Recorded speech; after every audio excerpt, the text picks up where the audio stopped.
you can think about the iPod. Okay, yeah. Oh no, now you can think about the iPad.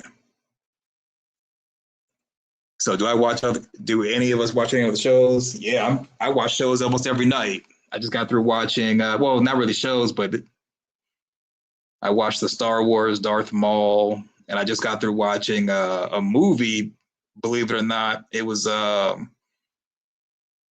Devil Wears Prada 1 and 2.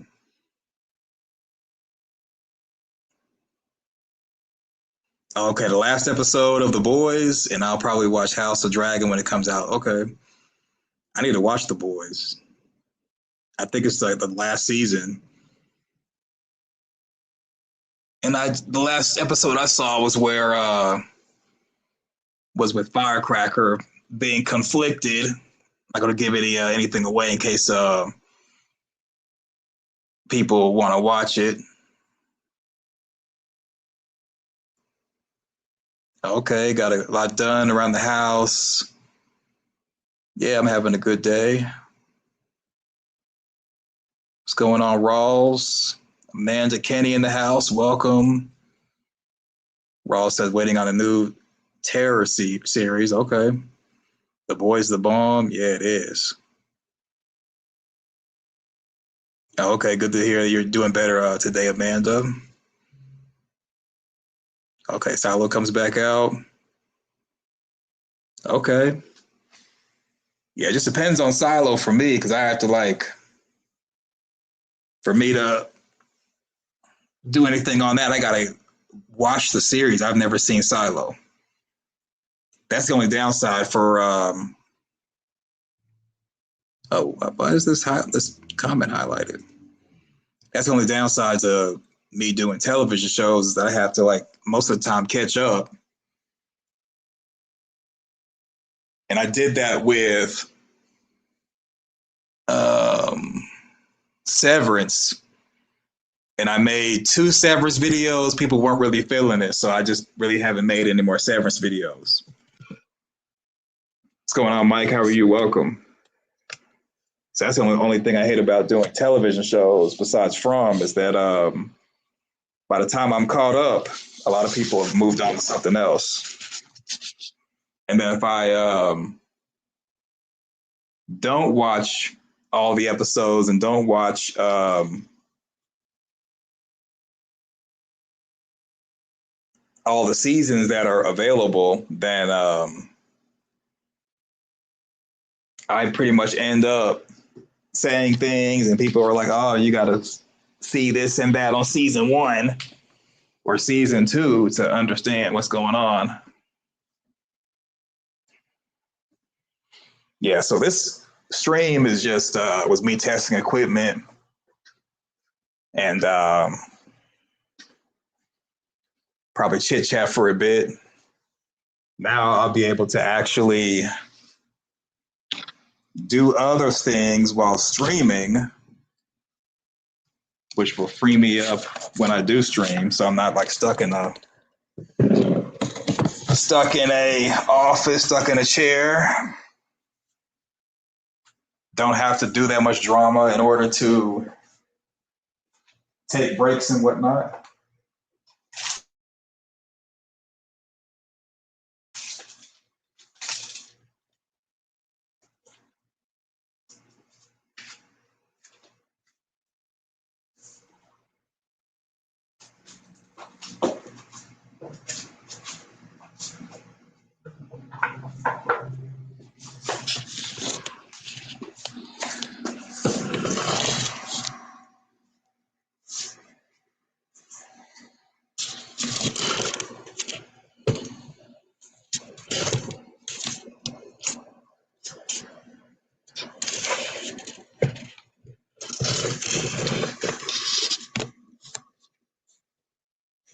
Okay, sounds like Silo is pretty good based off what you all are saying.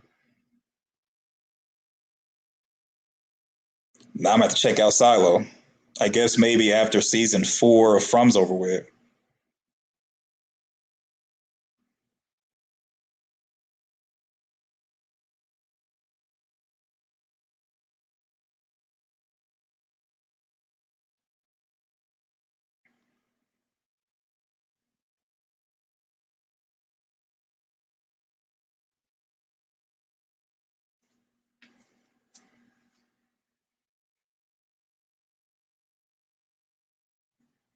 Okay, Silo comes on Apple TV.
Yeah, Boyd comparing Acosta to Abby, that may, I don't know if they're going to do that with two more seasons left.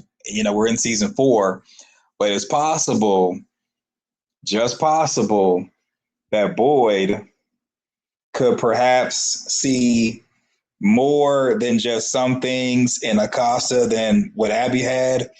Boyd may end up getting shipped to Acosta. People have talked about that.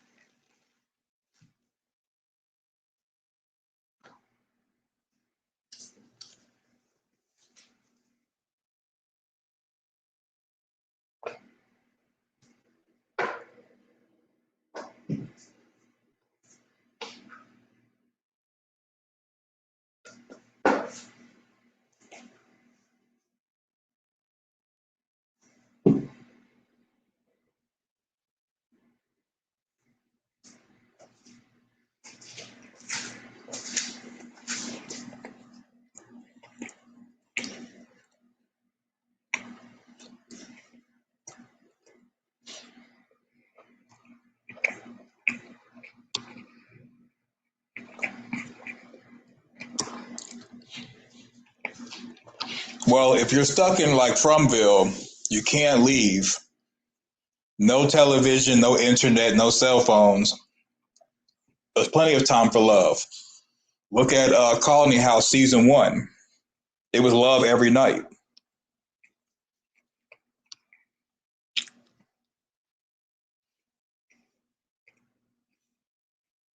Mm-hmm. Yeah, look at him now.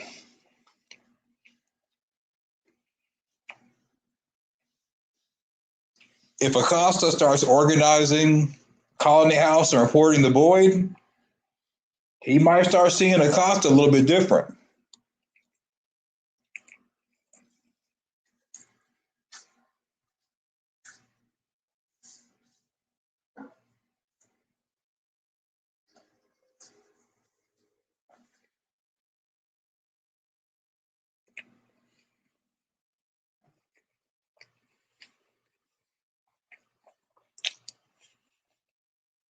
Supernatural is an amazing series.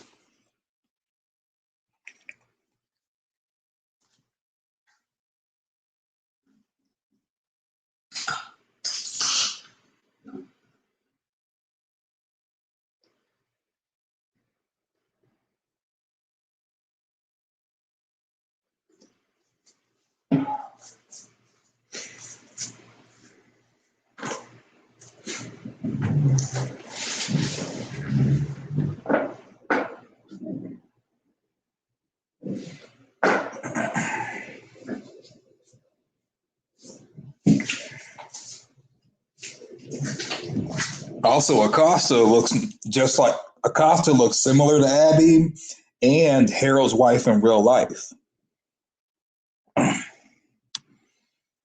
Why did you cry at the end of Supernatural? Because I don't know if I want to spoil it because people said they want to see it, But the end of Supernatural, I mean, I think it ended pretty good with the way it ended for Sam.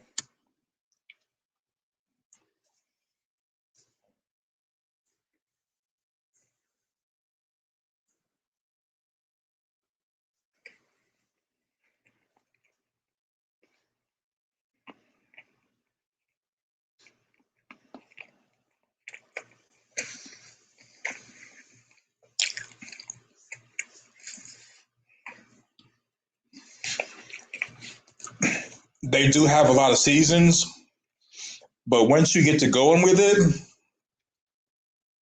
no, it's got a lot of seasons. A lot of seasons, and each season has like a lot of episodes.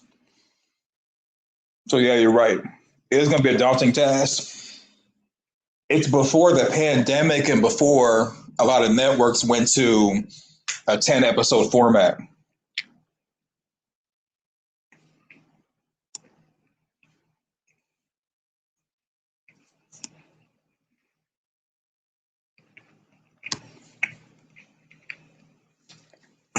You know what?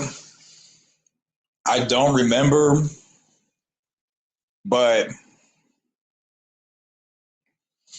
if if someone doesn't want to watch every episode because they do have a lot of filler episodes, there are YouTube channels that like summarize Supernatural. They do a pretty good job of it. Yeah, yeah, 20 plus episodes.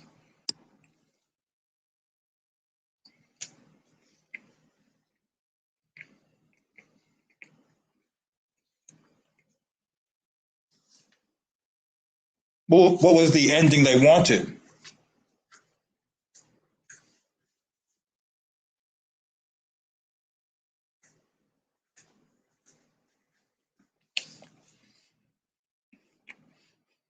Because yeah, I'm actually curious. What ending did they want? I mean, hopefully everybody's okay with spoilers for Supernatural. Because to me, the ending that they had, it was kind of messed up what they did to Dean. And then remember, they teased Lucifer getting into Sam. Michael did get Dean, but they teased Lucifer getting Sam in the end. It didn't happen.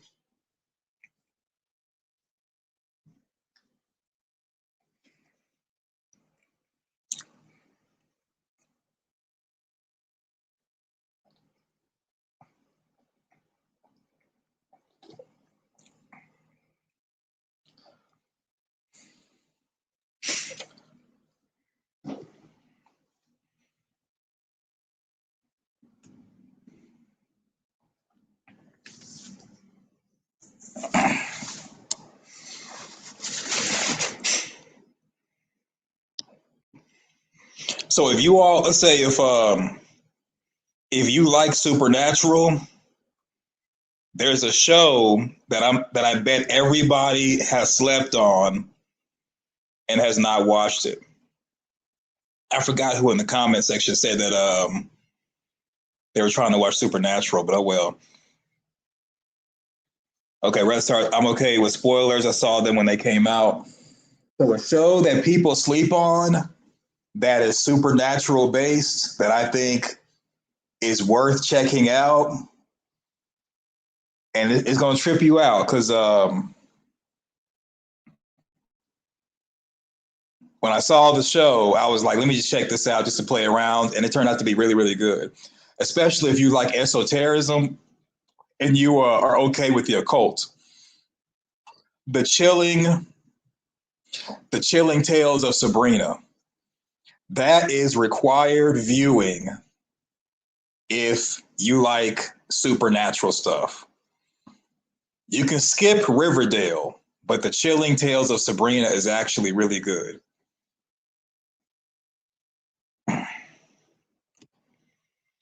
So one of the ending was bringing back everyone for the very ending. I mean, they kind of brought back what's that guy's name? He was like their he was their dad's friend. It's been a while since I've seen Supernatural. He would always wear flannel. They had him in heaven when Dean went there, and they kind of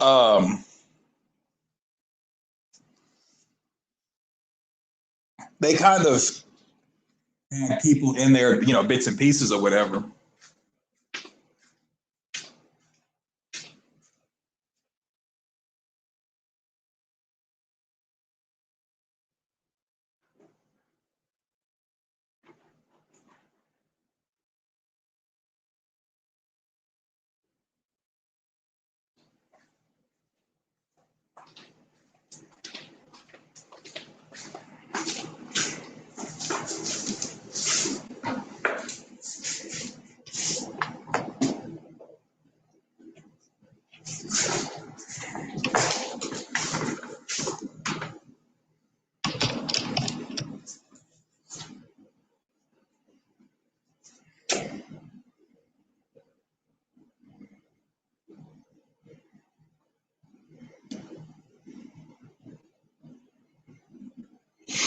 Well, Sabrina is worth it. It's worth it. So, okay, that's just the first season of Sabrina. It gets out there towards the end. Riverdale, Riverdale stopped being good. Okay, you say you watched the 5 full seasons. Okay, so that means you made it to where Veronica's dad was basically killed off screen. So the season where it ends and Veronica's dad basically won, but then they cheated him by bringing in the multiverse, it got bad after that. It got bad after that. And then as far as Sabrina's ending was sad, but they had like another ending that tied into Riverdale for Sabrina. So so basically the Sabrina series ended with, you know what? Does anybody want to talk spoilers about Sabrina? I don't want to ruin Sabrina. Yeah, he's actually really good at Soldier Boy. Yeah, he's really good at Soldier Boy. They were supposed to bring back all the dead for the heaven scene. Oh, that would have been good because they only had whatchamacallit in heaven. That would have, that would have been really nice to have. A lot of people died on Supernatural. It seemed like it was a death almost per episode. Well, not per episode. Well, I'll just say every 2 or 3 episodes, people were dying left and right. So that would have been awesome to bring back, like Charlie and yeah, that would have been better. Oh, this for Jessica. That was The Last of Us. I played The Last of Us 1 and 2. I stopped watching the TV show of The Last of Us after Joel died. Because I was like, they miscast Ellie and miscast the other girl who killed Joel. I think the actress who played the woman who killed Joel, I forgot her name. She should have been Ellie, and the actress who played Ellie actually should have been the one that was killing Joel, just because of how they looked on the game. Well, you know what? It's another girl. And if they didn't want to do that, they could have had the actress who played Ellie be the one with the one who played the actress with the golf club could have been Ellie's friend, and then the one that played Ellie's friend could have been Ellie. They miscast for The Last of Us, and after Joel was killed off, which is kind of like publicly known, I pretty much stopped watching. Yeah, The Last of Us.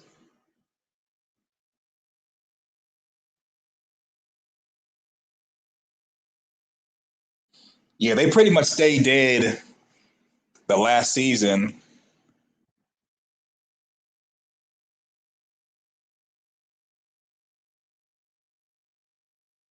You're talking about for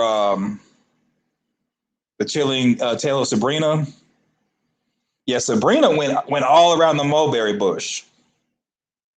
It kind of turned into Doctor Who.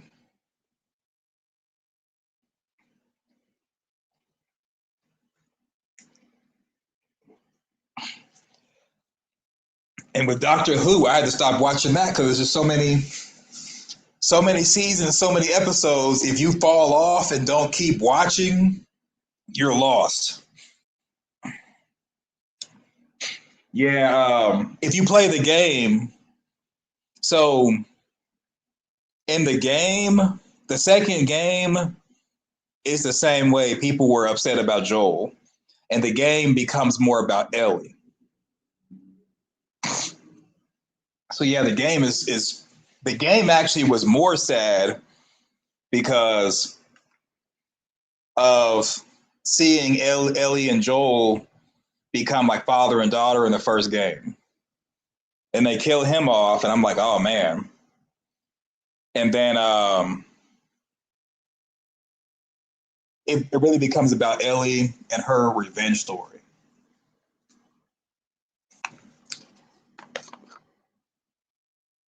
Yeah, Doctor Who's a beast as far as trying to keep up with it.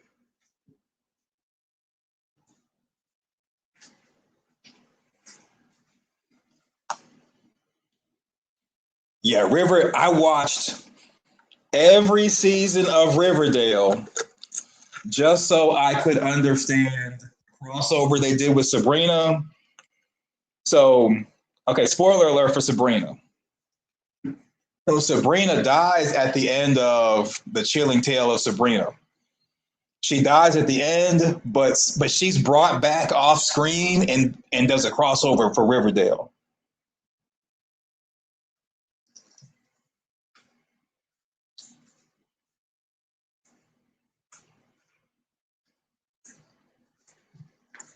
I almost was going to write the network and tell them that that was blasphemous. Sabrina deserved better.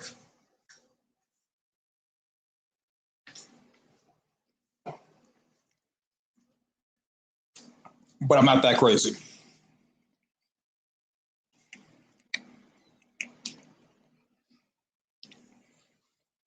See, Doctor Who is tricky because Doctor Who is tricky. I can't even really answer that because, like, when I first started watching Doctor Who, I didn't go back to like the 1950s or 1930s. I started with the one that was played by Matt Smith. No, the one that was before Matt Smith. I think his name was Tenenbaum. Then I did the 11th Doctor on out from there. And the thing I hate about Doctor Who is you get used to an actor or actress, since Doctor Who has also been a woman and recently a black guy. You get used to them, and then they do the whole reincarnation morphing thing. There's an actual official name of it. And they bring in a new actor, and it's awkward because so River Song was like Doctor Who's wife, but was Matt Smith's wife. And yet when he turned into the older Doctor, they didn't even know each other. So how could River Song be his wife in the future? And yet when he transformed into the next Doctor, they didn't know each other. So with Doctor Who, it's a lot of plot holes, and to me it's better to just pick a season and then go on YouTube and watch someone's video on recapping previous seasons and just jump in, because Doctor Who makes no sense. if basically the way Doctor Who operates is equivalent to like One Punch Man, how One Punch Man makes no sense. And you're really watching for everybody but One Punch Man. So for Doctor Who, you're really watching it for like the other characters because Doctor Who is like, I mean, he literally is a time god, a time lord. Yeah, I love The Boys. That didn't come out right. Pause. I really enjoy the show The Boys.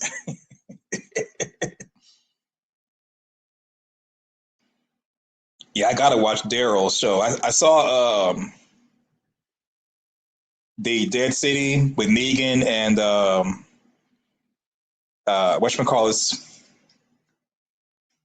Widow, which was pretty good. I hate that. Okay, with Dead City, they tried to they retconned Negan, and I'm like, retconning Negan defeats it just they just messed up with trying to retcon him and make him bad again when he wasn't bad again.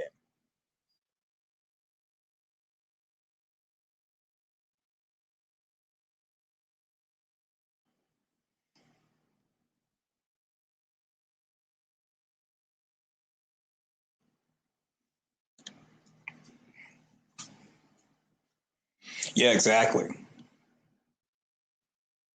Well, sometimes it is that serious. I almost made the call with Sabrina just because I ended up watching Riverdale just because I heard there was a crossover. I watched Riverdale and I'm like, this is it. And then the way that they did Veronica's dad, the big bad, he won fair and square. And then they incorporated the multiverse and time travel and stuff. And then it just, I mean, I watched the crap, but it was just too much. Then they had the angel in Riverdale, and I'm like, what? Just, just tell me this series is gonna suck. So I hope they do something else with Sabrina, but Riverdale needs to stay dead.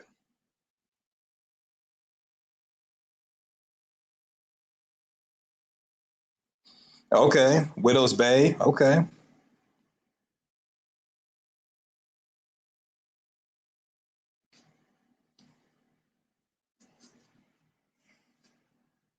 Oh, so the spinoffs for Daryl wasn't good. Oh man, I was thinking about watching that because they had Daryl and Carol together. Okay, right? They did mess up on that because Negan was corny, in my opinion, tried too hard, or writing was, yeah, it was. I mean, with Dead City, Negan was trying to continue on the story of redeeming himself. And I get that because it's like the comic. But then they tried to say, oh, well, Negan was bad. He was a bad guy so that he could get the respect of the saviors and keep them in line to keep them from being worse. And I'm like, okay, let me get this straight. You're basically like saying that Lucifer, this is not a spoiler or anything, but that's equivalent to someone saying that Lucifer, who was like known as Satan in the Bible, the only reason why he went against God was so that the other angels would respect him and he could control them and lead them and make sure they didn't go too crazy. And the whole time, Lucifer is really a good person. And I'm like, okay, well, then there was no point in having a redemption arc for Negan then. If he was good the whole time and he's doing all this horrible stuff to keep his people in line and make sure that they respected him and he made sure they didn't go out too far over the deep end of hurting people, that doesn't make any sense because Negan was doing some very terrible stuff.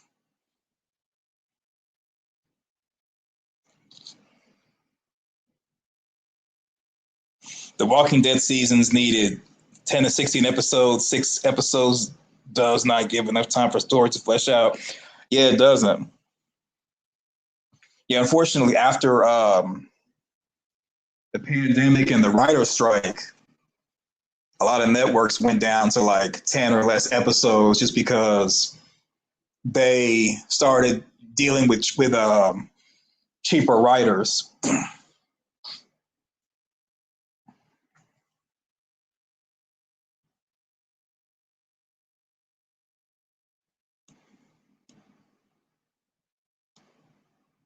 What?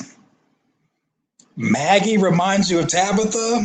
I don't know about that one. I don't know. Maggie is a little bit, I don't know. Maggie's a little bit easier to digest. Okay, just as far as her leaving the kids. Okay, I can see that. If anything, Maggie reminds me of Abby. As far as personality.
Okay, you know what?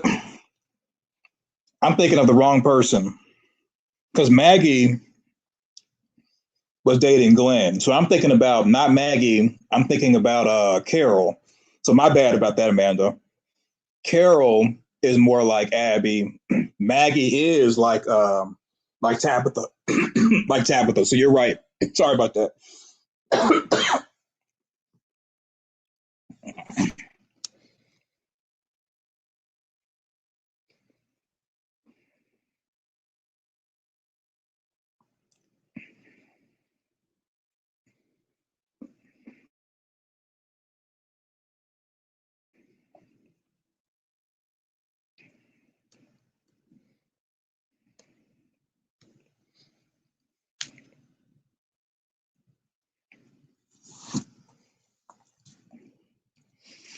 I think six is possible if it's maybe one or two main characters.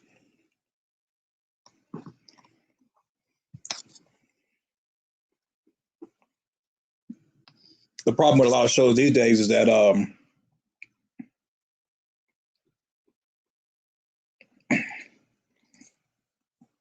the casts are too large for 6 episodes, maybe even 10. Because um, it's like 20 main characters, at least 20. And right now we're heading into episode 4 this Sunday. I doubt that Donna's going to really get much to do. And then look at Clara. Everybody loves Clara. Clara barely has anything to do.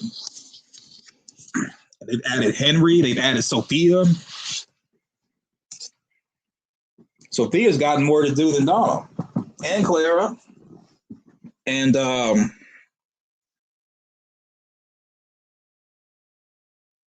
they kind of forced Henry to be with Tabitha just to give Henry something to do. And, everyone cracks jokes about Ellis being useless because they really don't have the bandwidth to have Ellis do anything.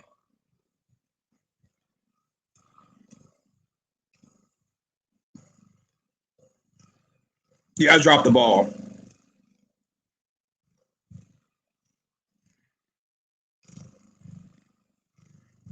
So why couldn't Tabitha pull up Donna when she went back to the real world? Any thoughts on that? Pull up Donna.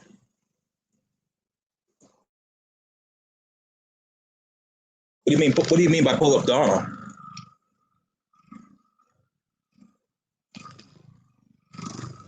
Oh, you mean on the internet?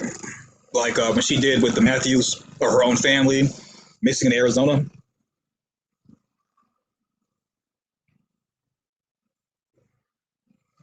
Yeah, it would. From would benefit from more episodes. Reduce the cast. I'm kind of hoping. I mean, it's not going to happen, but I'm kind of hoping that somehow, some way, From gets sold from MGM Plus, which is owned by Amazon Prime. It gets sold to Netflix. That way, more episodes, and then we get them all dropped at one time, and they could give it to us in parts like they did for Stranger Things. I'd be okay with that.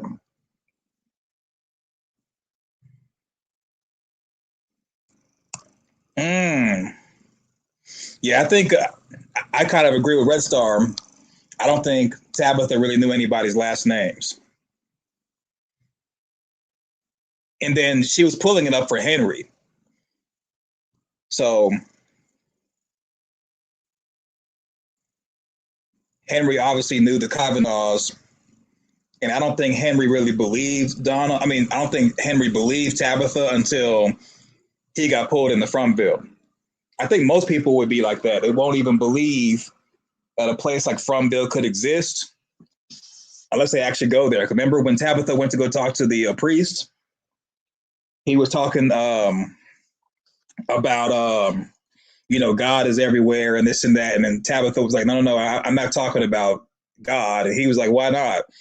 And she was like, I'm talking about a place where evil exists and shouldn't be there and this and that. So I think some people would, like, let's say if Tabitha would have stayed in the outside world longer, I think people would have, like, some people would have believed her, but they would have more than likely been people who are either into the occult or people who are conspiracy theorists. Then you have some people who may have had dreams of FROMville and they believe her.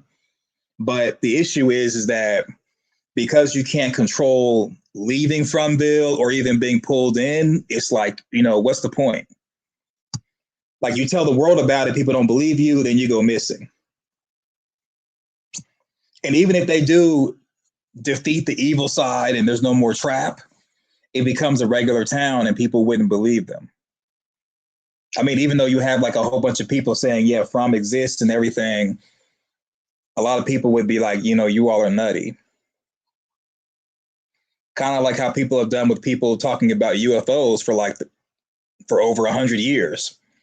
And the government finally revealed, oh yeah, we've known about UFOs and aliens. They've been around since like 1930s. Right. She could have ended up in a different kind of hospital. Exactly. Exactly. Matter of fact, hold on.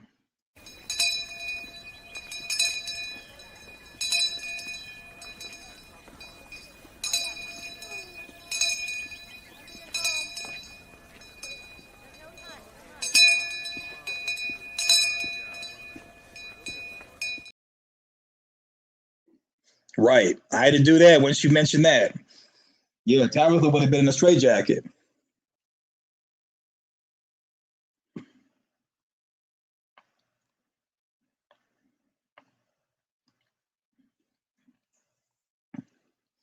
Yeah, she was going to get arrested because it looks like she got rid of her family. Exactly.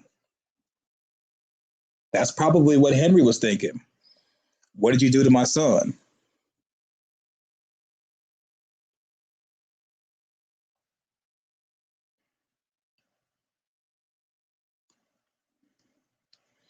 I hated that Tabitha left Jim and his plan, even A, so she could go do her plan B exactly to dig the hole.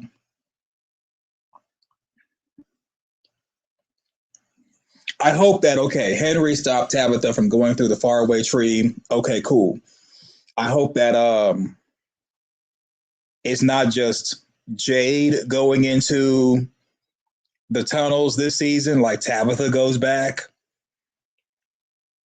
Because the boy in white said you're getting so close, but time's running out. I think saving the children is like off the table. So at this point, they got to try stuff like, I mean, they're obviously going to go to the settlement this season. We saw that in the trailer. They need to be going to the cave system and explore that. They need to start having conversations with the monsters, whether they want to or not. Um, they got to try to travel to the lighthouse on foot.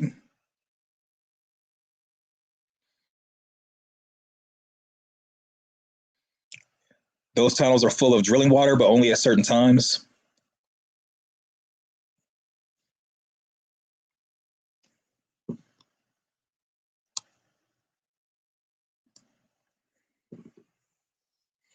Yeah, only issue I have is that they're not exploring and trying more stuff.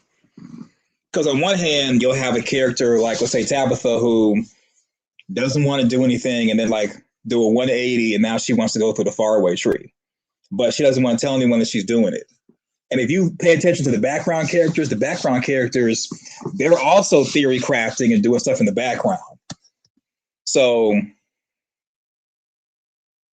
I don't know. I think by the end of the series, a lot of people are going to be like, why didn't they do this? Why didn't they do that? It's not going to be an explanation.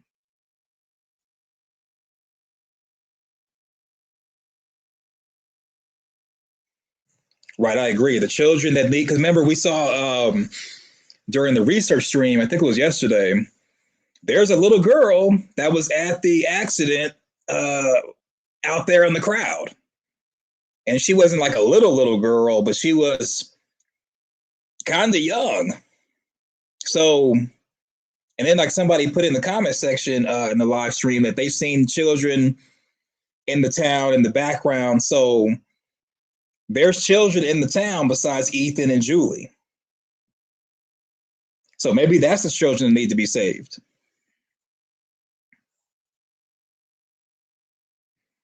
But then again, when hearing the boy in white say, um, when Tabitha asks, "Hey, you said it was the only way," and he said that was then, and that was different or something to that effect, basically saying that the other way is like not available anymore.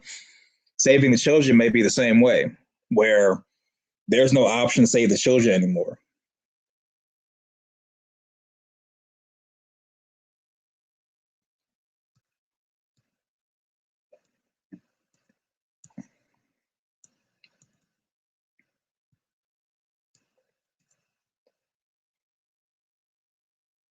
Okay.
Oh, next live is this Friday at 4 p.m. Pacific Standard Time, 7 p.m. Eastern.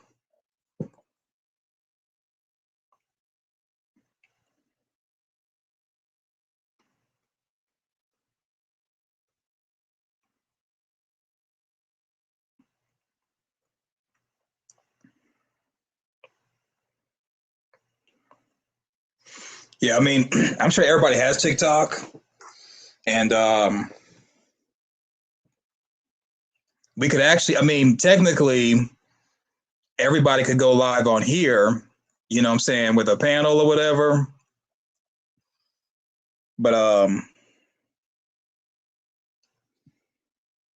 yeah, anybody who doesn't want to type, I mean, I can drop the link again if anybody wants to do that.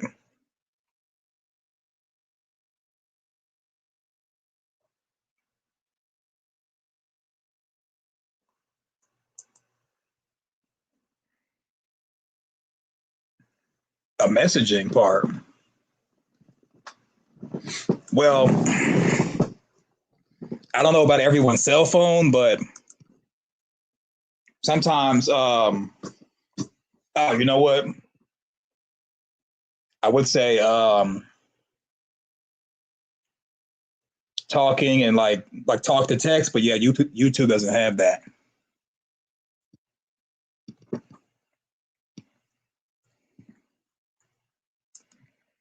Yeah, that's one way to do it. Yeah, anybody who doesn't want to like type can yeah, I don't mind dropping. Matter of fact, let me just pin into the top in case anybody wants to do that.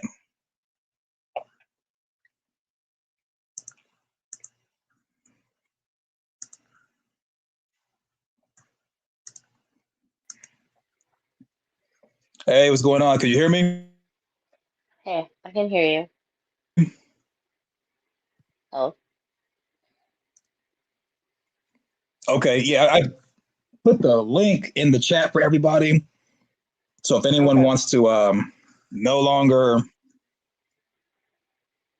type, they can just come on the panel and they can do the same thing as far as talking to Yeah, people my in the theory, chat. it went to in like a little comment. I have to like keep going. Oh, say again? Oh, I'm saying my theory for what I think the man in yellow is, it wouldn't fit like in the chat. Oh, can you hear me? Yeah, I can. You said you had a theory that went into the chat? Oh, a theory that can't like fit into the chat. Oh, okay. Yeah, if you want to say it up here, you can. Okay. What's Okay, going so on? I think the man in yellow is a fae creature. I know a lot of people have been talking about that kind of thing, but I have some more like evidence. I can just do that. Okay. Okay. So like these traditional fae are with like Celtic lore and like European lore, and they're supposed to be like human size with um inhabiting like parallel realms. So like this FROMville could be that parallel fae realm, and they're all being trapped inside there. They are like guardians of nature. They're tricksters. And they bargain with humans. That's what they're really known for. Let's see. Hold on.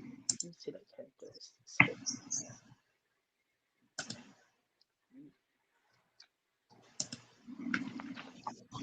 Got lots of notes. Okay. So for the powers and abilities of Fae, they possess like glamours, illusions, what the man in yellow does, to like glamorize himself as Sophia. Mm-hmm. They actually control nature. So like last season with like the weather and or like at the season one finale, like the weather changed, all that changed. They can control the fertility of the land, and they can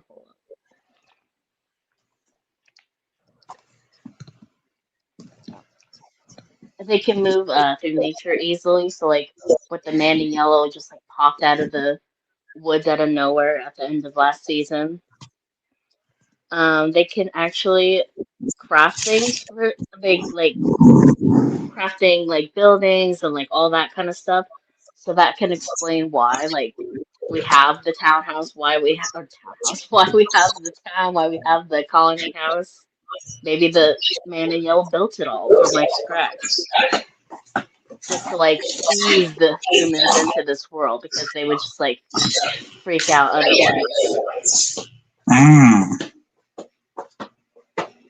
And so the common myths for Fae are the changelings, like Fae stealing human children, and that can go like into what happened to Eloise.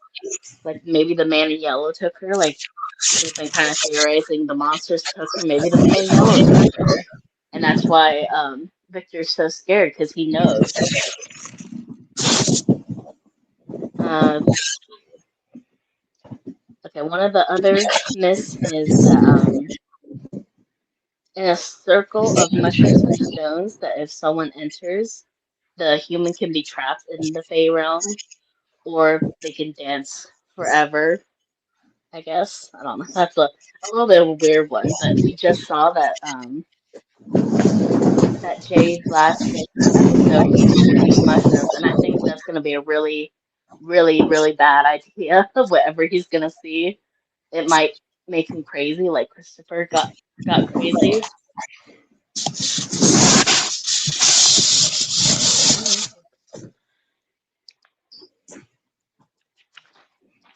Mhm.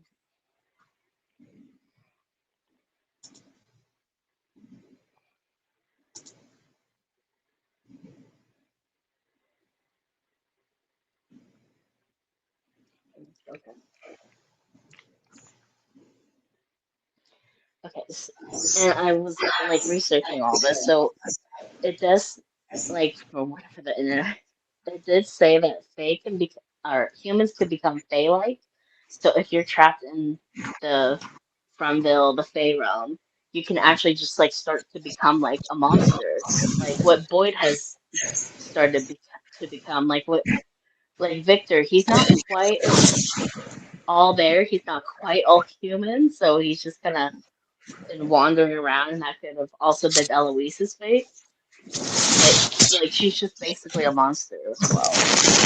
Oh, yikes.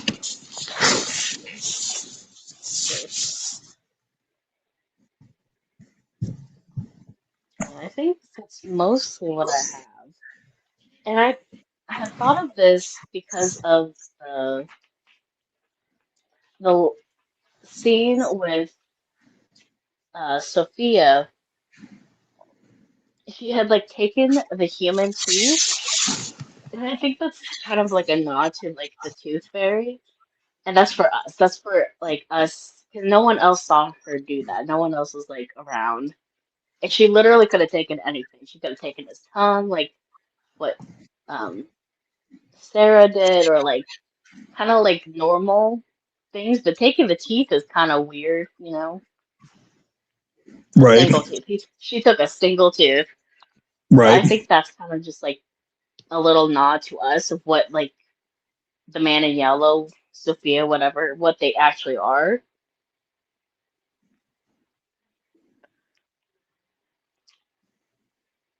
I don't know if any of that makes sense. Sorry, it just kind of been No, yeah, it does. I mean, rambling. I know it makes sense. I mean, Eloise, at this point, Eloise could be dead. She could be a monster. I hope, like myself, I'm hoping that Eloise is the person that folded the clothes up in the suitcase for the man in yellow, Yeah, because I don't really see him folding up anything neatly like it was in the suitcase. So there's that. And then as far as taking a tooth like a souvenir, I thought that was kind of like a I guess an indication that he always takes trophies from his kills. So the three lost and founds, the one at the barn, bottom of Colony House, and the diner, like those are lost and found areas now. But that all that was like his trophy room, and he only took the tooth because it was small and easy to conceal. Because yeah, Sophia is kind of the way she acts, she's basically a serial killer, yeah, just with the grinning and talking to a dead body, taking trophies. Yeah, basically a serial killer. And if that's the case, then it might be the reason why the monsters have all those items in the cave system, and they take those items with them as they move to different chambers in the cave. yeah, Yeah, so Mike agrees with you. The Fey angle would cover a lot of bases. It would. yeah. And apparently, I didn't read this part off, but they actually do like steal items, like what the creatures do and what the man yellow does, and they actually eat people. So I don't know. It like the Fae are like a very they're kind of all over the place, and it's like just kind of like an all around monster.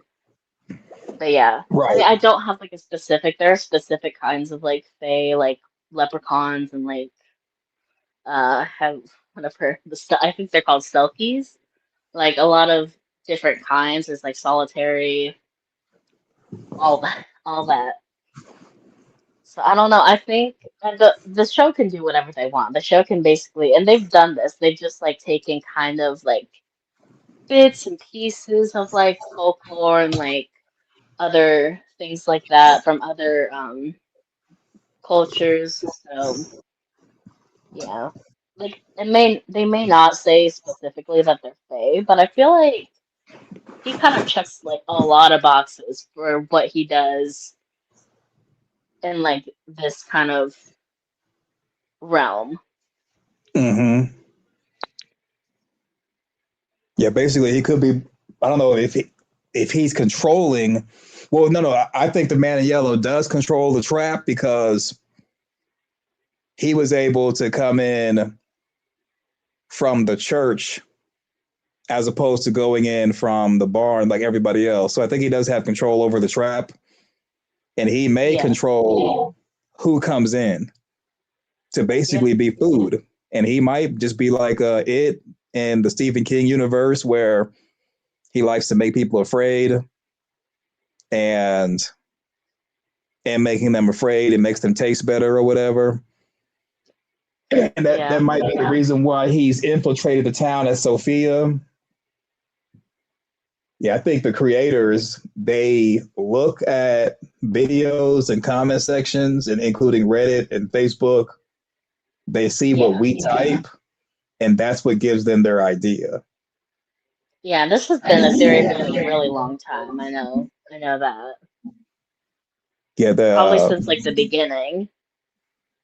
because John Griffin did an interview with E-Man News and Reviews. He and the other John, I forgot his name, but they were saying that they basically get their ideas from the fandom. They let Yeah, us theory craft and come with a concept, like you said, with as far as the fairies or the fae, same thing, and they will yeah, incorporate that in the show. Because like with Jim, when he was hanging upside down, season one, episode 9, he was just hanging upside down, and that's usually what a cannibal would do to a person when they want to eat them, or someone who's sadist who wants to yeah. like Like they were stringing them up like a pig. right. But then I think the FROMily started saying, "Oh, well, that's the Hangman tarot card," and then they gave us the tarot card with Tilly, season 2, and then season 4, Jim. No, season 3, Jim's killed, and then season 4 they had him hung up like the tarot card Hangman, just to kind of do fan service. Because when you think about it, Yeah, what was the yeah. Like point of they'll nod to like other things. right? Because what was the point of like hanging Jim by one leg like that? Like it's the Hangman, unless it's fan service. Yeah, That's just yeah. my opinion. I I mean, guess I've just been like doing all this just to like see like how, and I didn't even know a lot of this. I didn't know that they could like control the weather, like control the uh what fertility of the dirt or whatever. I was like, oh my gosh, I feel like yeah, they probably could have done all the same, like looking up what they actually do and kind of put it into the show. yeah. So Amanda says, with nothing else to do, why aren't there more pregnancies, or are they in a place where there are no new souls? So, in my opinion, I think, I mean, if they were to ask me my opinion on that, I would say people do get pregnant, but it's a bunch of miscarriages. Mm. So they want to have a baby, but it's a bunch of miscarriages. And I, I'm like with sorry, you go. Fatima, and then like with Fatima, Fatima could not get pregnant, so they had her get pregnant and give birth to Smiley. I mean, when you think about it, none of it really makes sense. I mean, like kind of what Julie was saying in the trailer, it's a place of a bunch of just impossible things. But I think that would kind of like solve that. That there's people they constantly are getting pregnant, they just having a bunch of miscarriages, and they really don't care because it's not I like they think have that birth. like the creators, they did. I think it was with like the E-Man, like whatever. They did the interview. I think they did. I don't know. Maybe it was something different, but I think they did say that they wanted it to be Tabitha that got pregnant. And then like she would have gone outside of town, out of the town, a little later, like in season 3, and so they kind of. I think that's what they said. I don't know if that's just a rumor, but I think I do remember them saying that. So I think that's really interesting. Of like maybe only the certain people could get pregnant. Like they want. they want like certain bloodlines to do it. I don't know though. Tabitha being pregnant, oh man, that would have been horrible. But then that would have not left Fatima anything to do. Yeah, yeah, I think that's probably why they changed it. They're like, okay, we'll give that to Fatima then, because she's kind of also got like the Adam and Eve thing with Ellis. But when you think about it, okay, it would make more sense for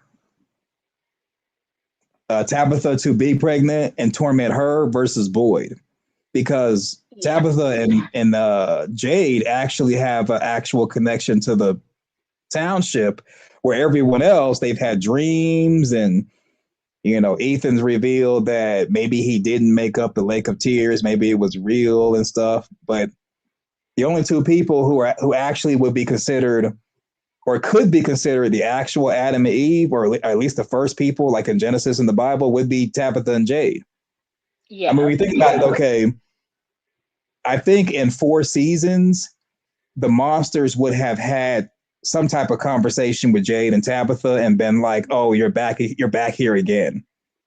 But there really hasn't been any conversation with Tabitha or Jade by the monsters, who were supposed to be the original townspeople. So yeah, yeah. We it haven't is really seen any night shoots yet, and I think that's coming up soon. well, I mean, as far as between season 1 through 3, Oh because yeah, remember, there was the creature jock or creature monster that said something to Julie, but you would think that the conversation would be with Tabitha versus Julie.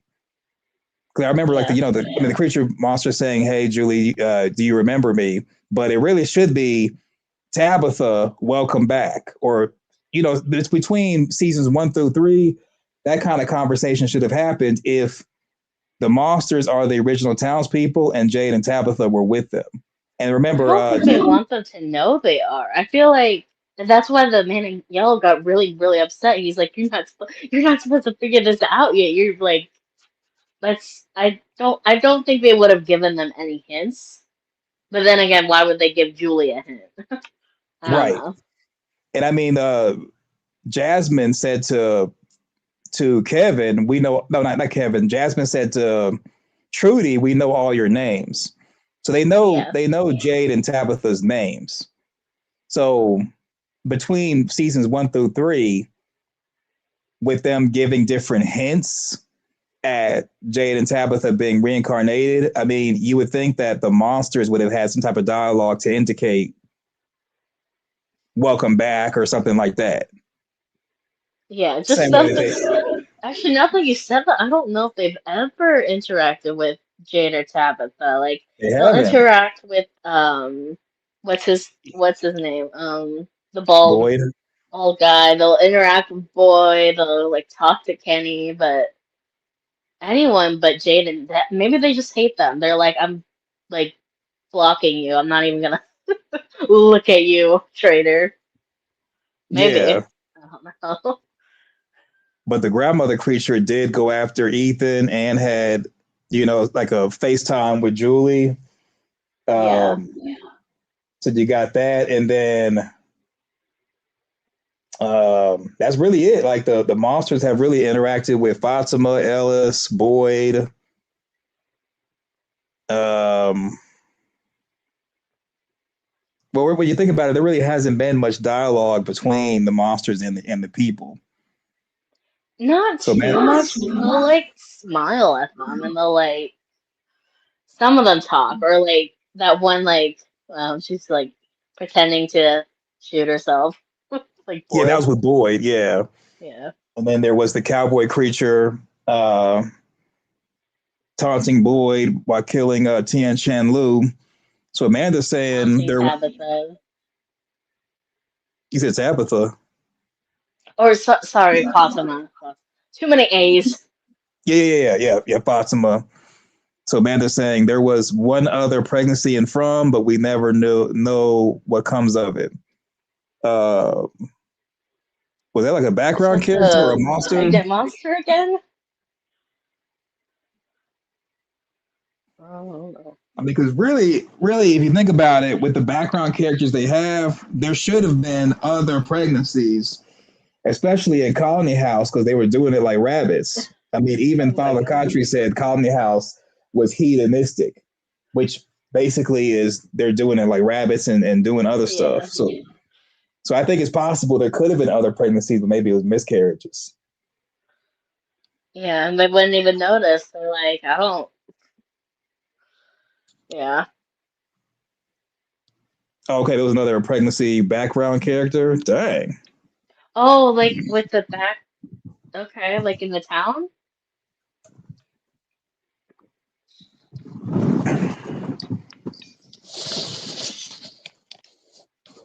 Maybe. I guess they can't fire a pregnant background character. They're like, whatever. We're a big hoodie.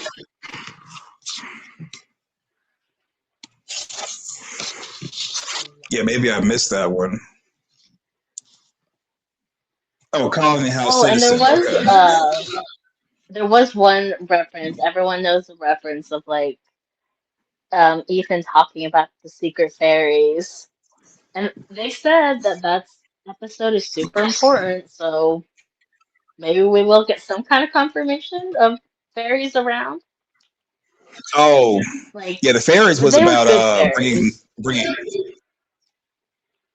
in his story. Yeah, What the was Lake that? of Tears, the Lake of Yes. Tears, and Ethan was talking about the fairies can bring Norman back to life. So I mean, if Ethan, let's say, didn't make up the Lake of Tears like he was telling Jade, then there should be fairies. Yeah. But I would say that let's just go with the idea there are fairies in the township.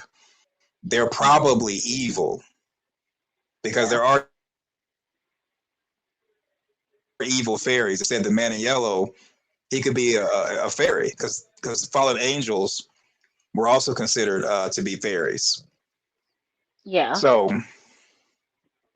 the man in yellow could be a fairy, and that could be like they could sour the idea of the fairies bringing someone back to life or helping someone by needing a sacrifice in order to do it. Oh. Yeah. I know a lot of people have like other ideas.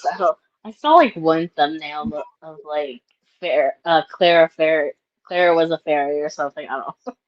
I think there are helpful like fae. There are some like it's not all evil. Some of them are kind of okay, but I don't know. I mean, so okay, so you see her coming out of a van during the Colony House massacre, van into the police station, the sheriff's station. Okay, they just be having pregnant people all over the place.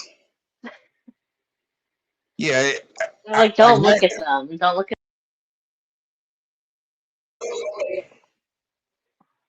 I mean, basically, like, oh, go ahead.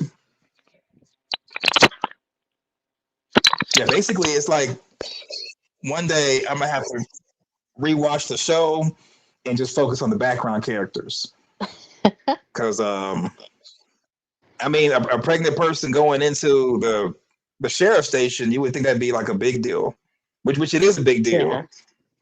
because it I presents the really idea that like a fully like 8 month. Like how long? Far along do they think she was? Like, be kind of crazy. I feel like I would have remembered that.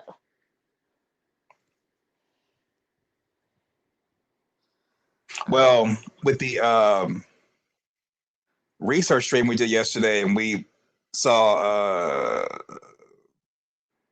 what's her face, Miranda, Yeah. and other people. I think it is possible to like overlook the background characters because they don't really have any lines. Yeah, yeah, and you're just like focused on like whatever is happening So with like I think it is possible that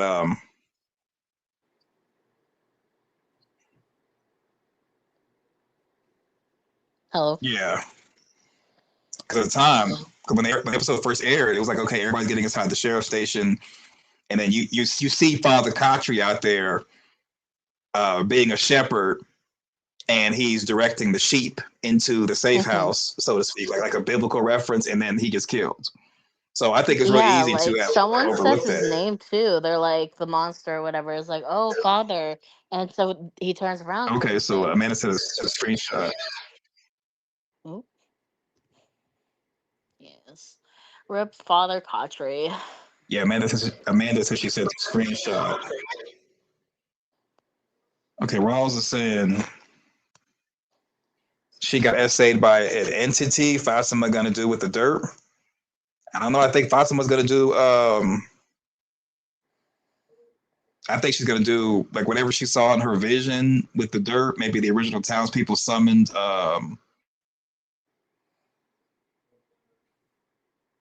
the entity. She may do that in her room, which is kind of wild.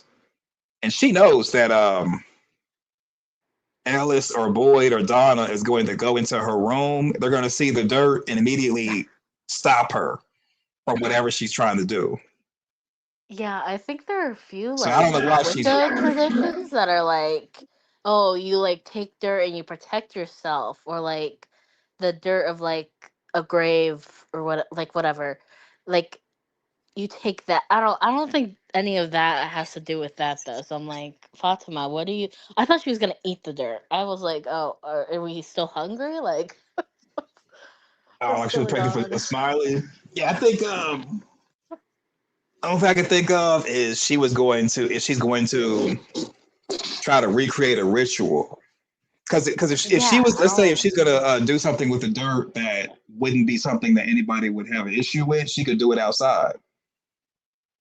I But I don't think know. if Those townspeople, they freak out over. They'll freak out over anything. Anyone doing anything strange. I don't blame them, but like, I don't know. If she was like making a circle, well, I mean, but she's known for planting stuff because she's known as yeah. like the weed lady. So I don't think anybody would really think anything of her putting a pile of dirt together because she could be like, "Oh, I'm planting something," but just putting it in her room, she's hiding something. Yeah, like she doesn't want Ellis or Boyd or Donna like on her back. She's like specifically telling Elgin because Elgin owes her. Elgin owes her a lot. Oh, Mike says that Fatima's gonna A create scarecrow. a scarecrow golem in her room, though. Well, it's a In her golem. room. So Ross says the golem. It's uh like a Like a statue statue? for protection. Okay. Okay. So Ross says also, I think boys should have been trying to piece everything together before telling Acosta. Well, as you said, I think what Boyd was doing is giving Acosta busy work because she's a danger to herself and others. I honestly don't think that Boyd thinks that there really is a quote unquote story in Colony House. He's just trying to keep her busy and doesn't want to keep her confined. Wait, wasn't he like hammering like he was doing something to a wall, right? Was he doing it in that room? Like No, no, maybe he's Acosta found something?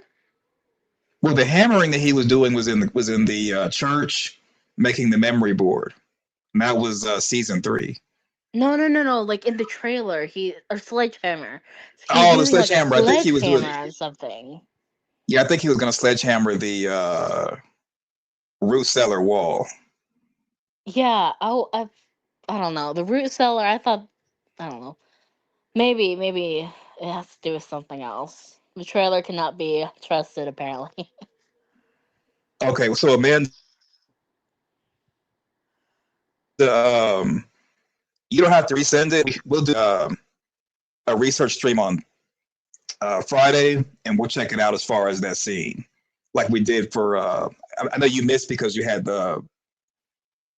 were like sick, but we did a research stream yesterday going over different scenes, and we'll do the same thing for the pregnancy at that scene after the Colony House massacre. We'll do that on Friday. That was some classic Boyd, and he still's got it. Yeah, I mean, I'm glad that he's not falling apart like he did episode 1 of season 4, because that was uncharacteristically Boyd, and now he's back to being his regular self. and maybe Tabitha will snap out of it and she'll stop being like, it should have been you, to Jade.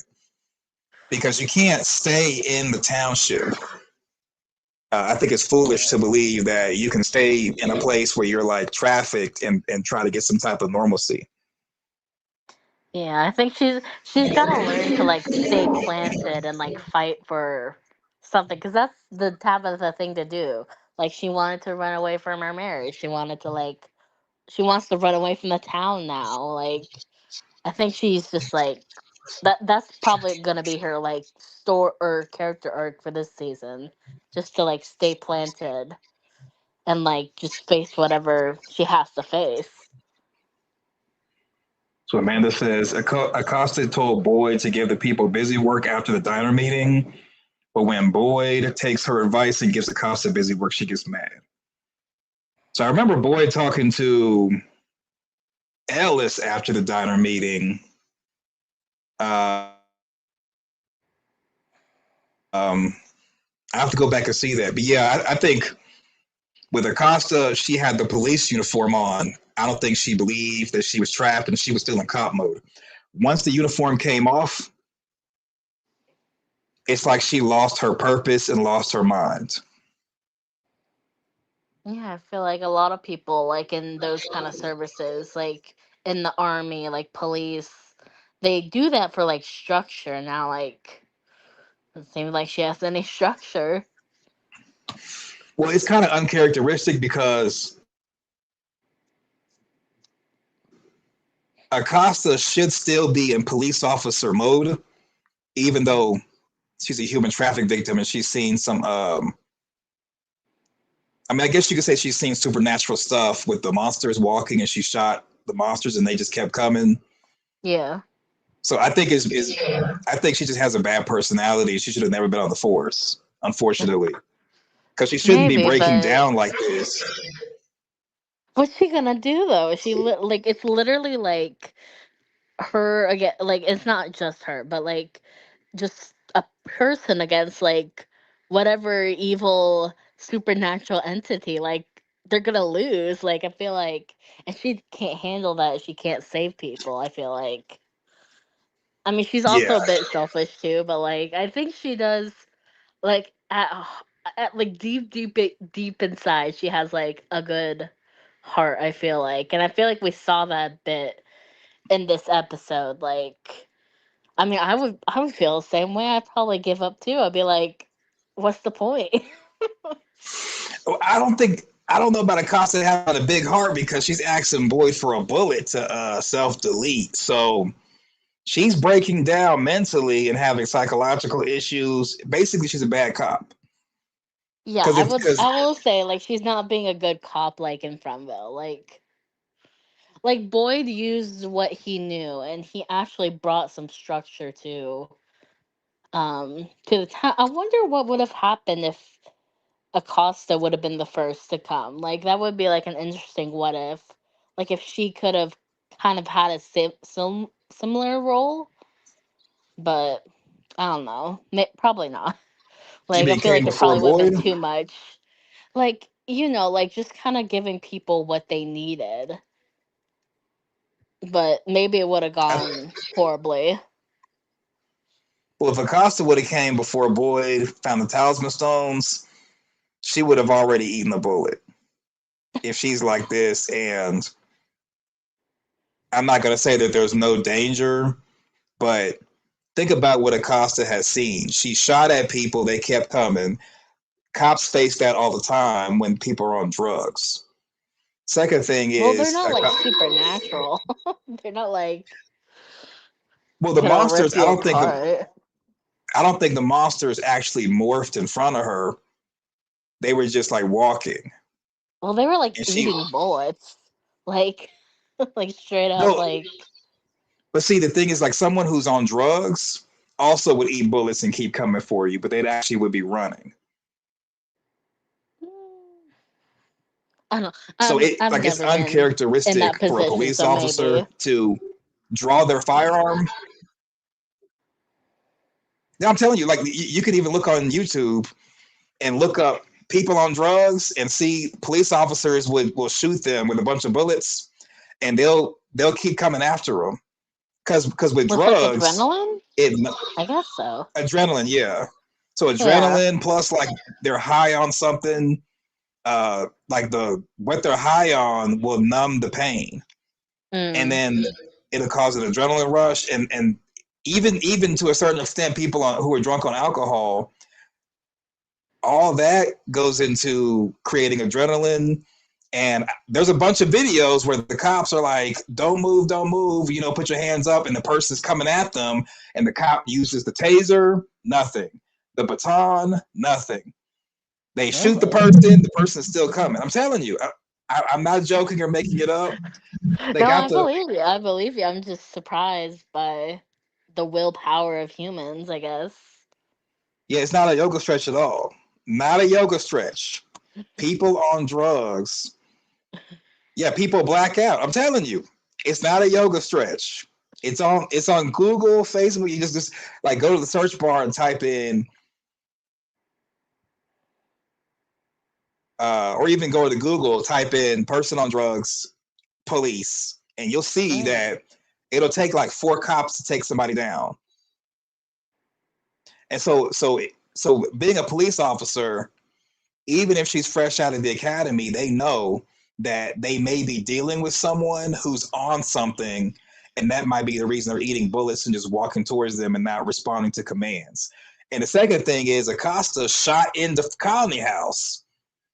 Someone inside of a home who's posing no danger or no threat. She's shooting inside of a colony house. That's uncharacteristic of a police officer. And then that's so she's seeing that, and then she's seeing Elgin as far as the aftermath of him being tortured. That also shouldn't put a police officer over the edge where they want to eat a bullet. Mm. It just should, it's Acosta is uncharacteristic to the point where she should have never joined the force. So giving Acosta busy work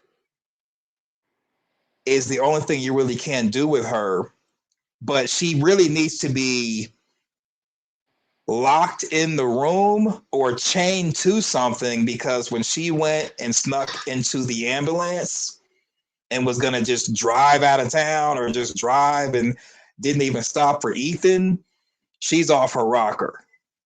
Yeah. I She's a will danger to defend the herself. Ethan part. The Ethan part was pretty bad.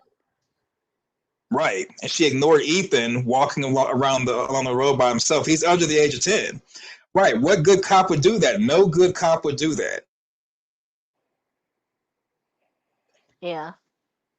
Like Acosta is a bad. I mean, I defended Acosta, but after episode was it 2? No, 3. After this past episode, maybe it was episode 2. I forgot. But after Yeah, I think just it's seeing two. Acosta with this ambulance, like she's done. There's no more defending her.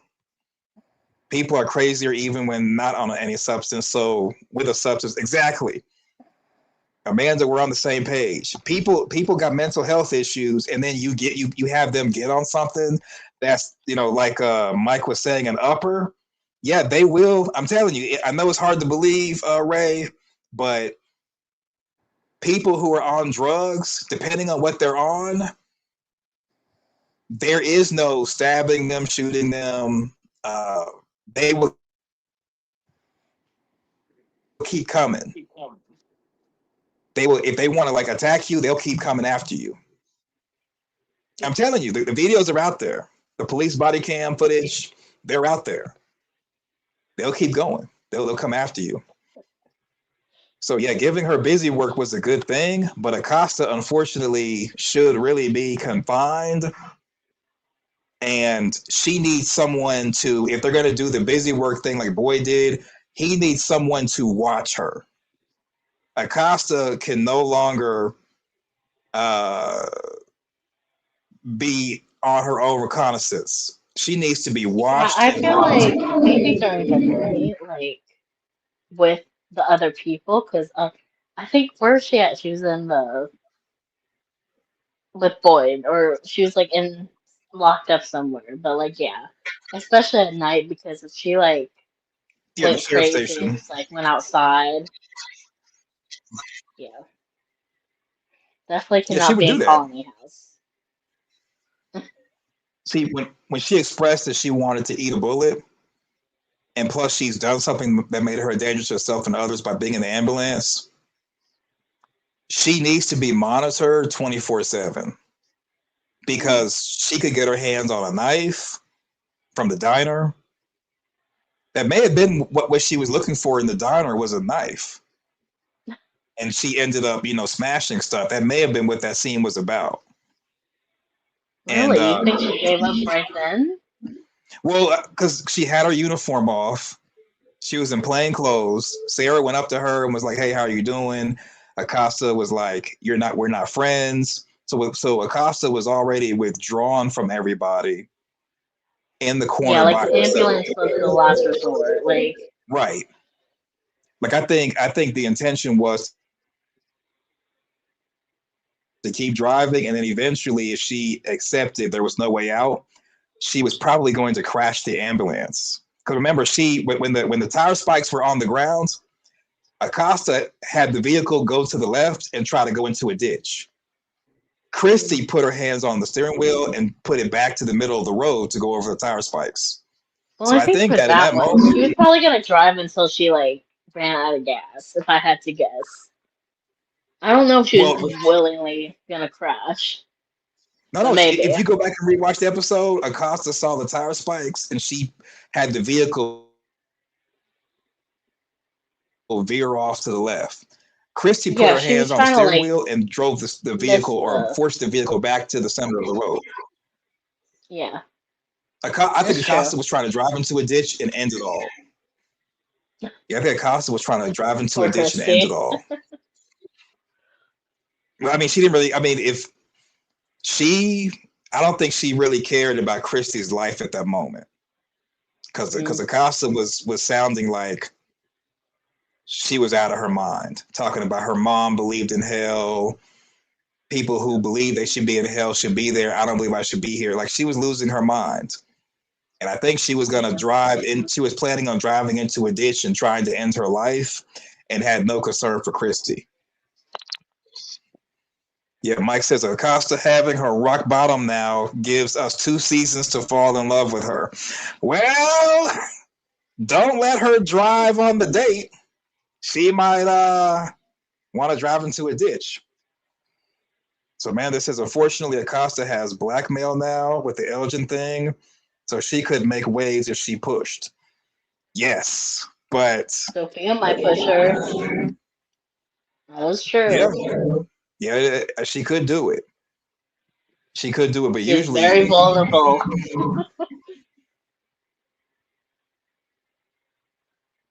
because usually if somebody is wanting to self harm or self delete,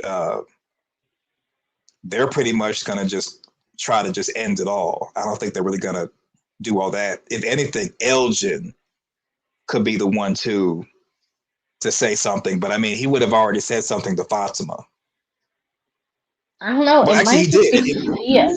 Either Sophia's gonna do it herself, or like she's gonna get Acosta or Elgin to do it for her to like not look so bad in front of like Kenny and Boyd. Yeah, I could see Sophia just like saying it out loud, the truth, because Elgin did try to discuss it with Fatima about we got to get our story straight. So Elgin Yeah. was trying to have the conversation with Fatima, and Fatima cut him off and was like, "She knows this place makes people do bad things," and then went on with the rest of that kitchen scene. But I could see someone like Sophia being the one to expose the truth, and then just sitting back and just seeing what people do, like an instigator. Yeah, I think Elgin's more upset with like Sarah and Boyd than he is with Fatima. Because Fatima's always been really nice to Elgin. Like,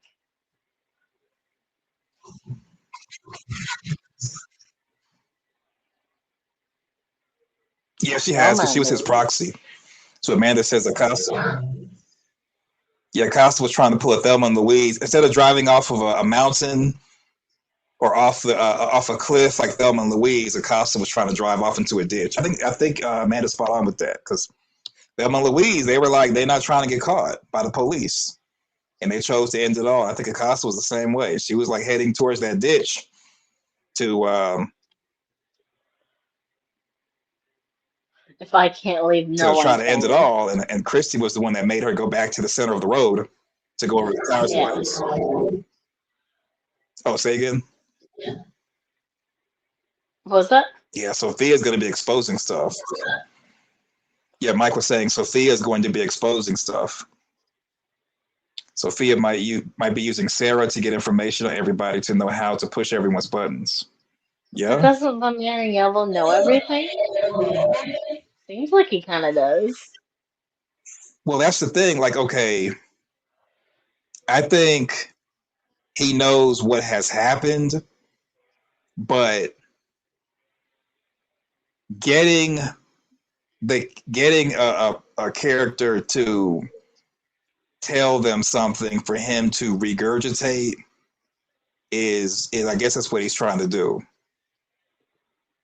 Because that actually happened to me in junior high school. Well, it wasn't really just me specifically, but people, like somebody would go up to someone and would tell you something that happened, and then let's say someone goes up to you and says, Ray, I heard that Elgin had something to do with Fatima going missing. And you say, oh, wow, I heard the same thing. That when Fatima was missing, Elgin was missing too.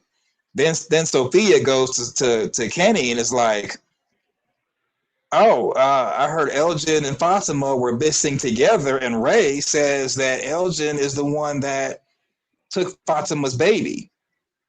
And yeah, then, I mean, Sophia's already doing that with Kenny, like already making a wedge with Kenny and Matthews. and Kenny might say, well, yeah, I kind of, yeah. So Sophia's basically doing that, like doing the whole rumor mill.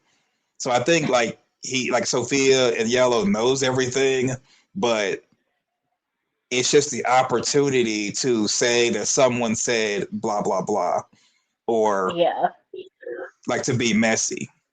I think that's really what it's about, is just waiting for someone to comment on something and then to say, well, this person said I guess blah blah maybe blah. So now the person Sarah can't actually say confides I in didn't say that or Sophia. that's a lie.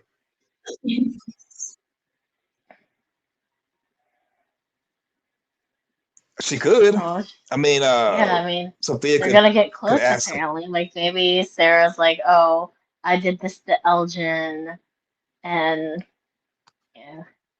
yeah, like Yeah, and then Sophia could basically take what Sarah has said and say and regurgitate what Sarah has said, but like remix it. And now Sarah's forced to defend herself and defend what she said, and it causes like a bickering between like Sarah and whoever the other person is. So I think that's the reason why Sophia just can't just come out and say Sarah killed Toby, because Sarah could easily say, I never did that, never said that, or how would you know that? And now people are suspicious of Sophia for having information that she shouldn't have, and she just got there. So I think, so with the whole infiltration thing, I think Sophia is gonna like just kind of ask a simple question and then get the person's answer, and then take that answer and carry it to someone else and add a little extra to it, and then cause like a fight between two or more people. Because if Sophia reveals that she knows more than she should, or things that happened before she came into the township, like Speed Racer crashing into the sheriff's station, then people are going to be thinking, have you been here longer than you claim to have? Because there's no way you should know that. Matter of fact, even with Kenny, so Sophia said something to Kenny in the church that Kenny should have been like, how would you know this? Remember, Kenny said to Sophia, we need to find you a place to live. And then Sophia was like, well, where do you stay? And he said, I stay in Colony House. There's plenty of room there. And then Sophia said, there's too many people there. Well, how would she know there's too many people in Colony House when the only places that she's been to are the clinic, the diner, the church. I guess that's true. Unless she So, like, she could say like, "Oh, I just saw people walking up there. There's so many people outside the colony house." I guess. I mean, Um, but see, she could have said that, but she didn't. She said there's too many people there. See, that should have been the red flag for Kenny to say, well, wait a minute. How do you know how many people are at Colony House? It's a mansion. Because even if you see people outside the Colony House working or even playing, it still is enough space. But Sophia's response was, there's just so many people there. So Kenny should have, Manny Yale's not trying to sleep on the floor. He's like, no. well, I mean, but that's the thing is like how would Sophia know? And Yeah, people are yeah, sleeping true. on the Like in floor. context. Yeah. See, based off of what Sophia actually said, the Kenny should have followed up with, well, how would you know it's too many people there? If She we has been slapping Mike. oh say again? Oh, I'm just reading Mike's comment. Like she thinks sloppy. Yes, she Very is. messy. And it's like, well, how would you know it's so many people there if we went from the clinic down to the diner? I never even mentioned Colony House. Remember, think about how Kenny answered the question. He said, I live in the big house on the hill. So Yeah, she also knew like what Sarah did to Kenny's dad, and Kenny's like, "How did you even know that? right. Who would you talk to before? Like you just been around me. Like who Well, else have you talked to?" well, she was with Sarah getting the glasses, so that's possible as far as that conversation. But Yeah, the idea that Kenny described Colony House as the big house on the hill, Colony House, that should have been the red flag right there because it's reasonable to believe that they never even mentioned Colony House or anything about it until they were in the church. So then yeah. it's like, well, how do you know it's too many people there? That's a red flag. But Kenny's been Well, Kenny's probably got his own room too. Be like Victor and like all of them. oh, say again. Oh, I You was said just saying, like Kenny probably also gets special treatment from Donna. He gets his own room, like with Victor and like Ellis and Fatima. Penthouse in the mm, mansion. I Kenny might be couch surfing. I Maybe. think yeah, I think Kenny might be He couch probably would surfing. be the only like main Yeah, character to maybe. like not ask for a room. Like, Or not or ugh. a room not available. So Amanda says, I think Sophia and Yellow trying to mess with Julie at the diner will give Kenny a negative feeling about Sophia. Yeah, exactly. He needs to wake up. So Amanda says, I still think someone should wonder, the 16-year-old religious girl is ready to room with Kenny, a strange man she just met exactly. Supposed to Okay, be a that's fair. priest, My bad. supposed to be a priest's daughter, and she's ready to room with someone who's not her husband. So whether she is a Lutheran priest, Lutheran priest daughter, Catholic priest daughter, whatever kind of priest, if anything, she should, or it would make more sense for her to want to live at Colony House because there's a lot of people there and it's safety. I'm surprised she didn't go for the Matthews house, but then she like made Julie mad. Man, Yellow just got too excited, ruined his chances. Well, that's the thing. Well, that's the thing. I mean, just her asking Kenny, "Where do you live?" That right there is a red flag. And then saying, "Well, can I Hmm. just stay at the clinic?" I mean, she really could have stayed at the clinic because she had a bed there. But um, I guess those are what's going beds for on, like sick Distiller? people. Well, they are for sick people, but I mean, until sick people enter into the township or need to be in the clinic, she could have kept the same bed because it was two Yeah, beds in there, and her that dad is is true. gone. Like the clinic could take in some of those colony house people. Some of those people in the town could take in the colony house people. Like they're just being stingy. They're like, I don't want people around.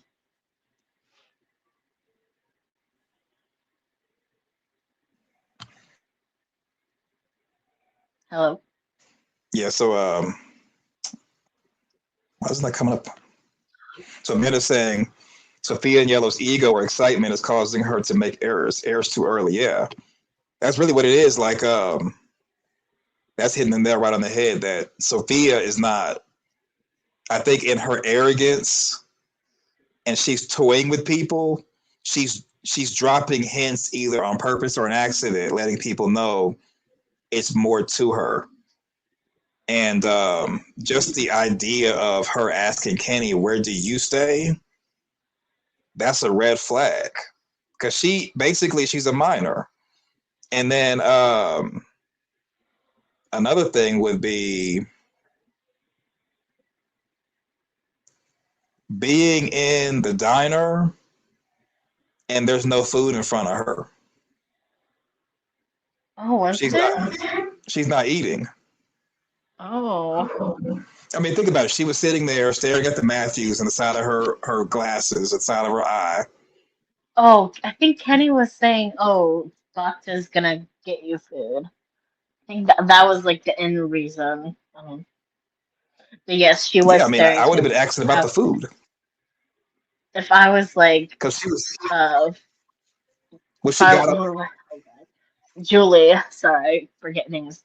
But if I was Julie and like she was staring at me like that, I would have been like, "What's your problem? Like, why are you just staring at me like you want to eat me?"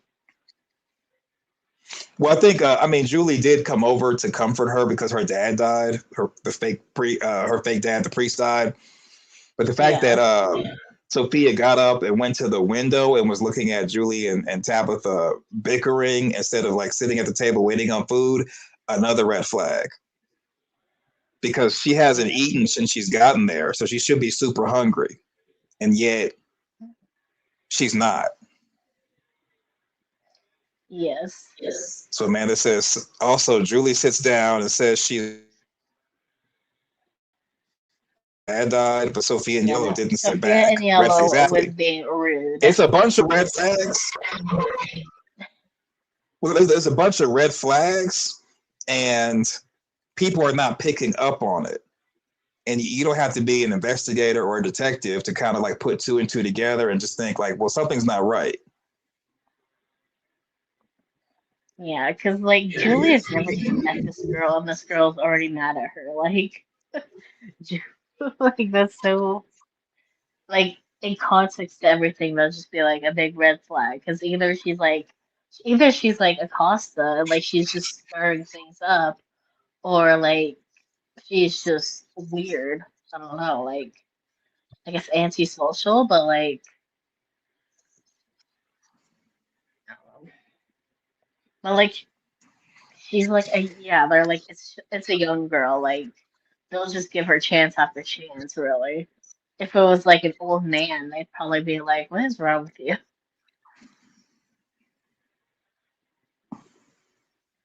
Yeah, I can see. I mean, um,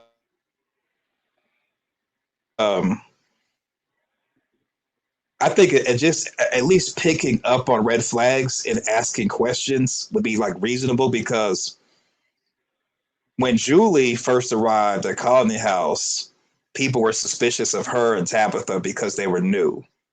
And Julie's supposed to be a minor as well. This was season one. I think they were kind of So like snarky with her, but were they like suspicious of her? yeah, they put Tabitha and Julie on the grounds at Colony Oh, House. oh It yeah. was like, yeah, follow the protocol. So yeah, Julie was a kid. and they gave her the business. Sophia should be the same way, I even know though she's Donna not. needs to take care of Sophia. Like that was that was Donna's job to do. Right. Interrogate her. But I mean, everybody in the township uh, should be the same way as far as just being on edge and not really trusting people.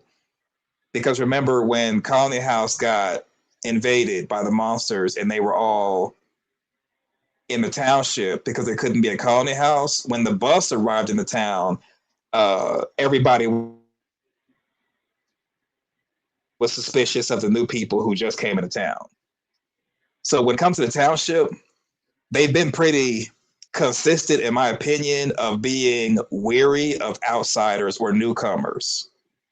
So people on the bus, they got the business, and it was even a confrontation between Randall and Donna and Kenny, trying to get them to stay inside and get them under control. So the Matthews, I they feel got the Kenny has always been the softer one though, because even he was about to like start a fight with Donna in the Colony House on Julian Tabitha's first night. well, Like Father Cotchery had to like hold him back. Like I don't know, Kenny's too trusting. right. But I mean, It is. but with Father I'm Cotchery, sorry, you he's go a ahead. priest, so that kind of that's kind of the reason why he was like that. But uh, it just seemed, the newcomers that have come to the township, they've all talking about the township people. They've basically have been cautious of them, and then giving them the spill of you're in a nightmare now and all that. Whereas with Sophia, they didn't do Yeah, it's. I that. don't think Like boys really even though talked to her, right? Sophia was It at was the just clinic with her Tabitha. dad. You said who? Oh, I was saying Well, like no, I I mean think it was Tabitha only was consoling her.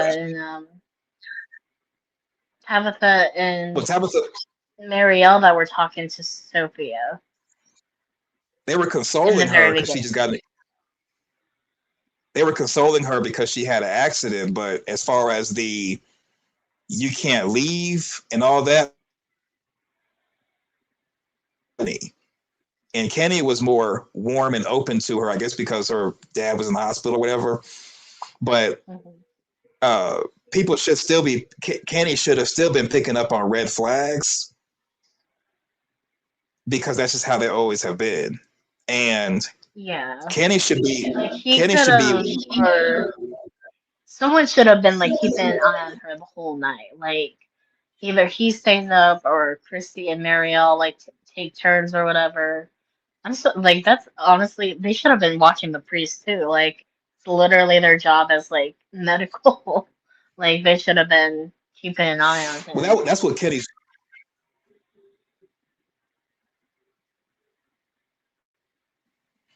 Well, that's what Kenny's job was. So Kenny should be one of the most hardcore people there because he lost both of his parents to the monsters.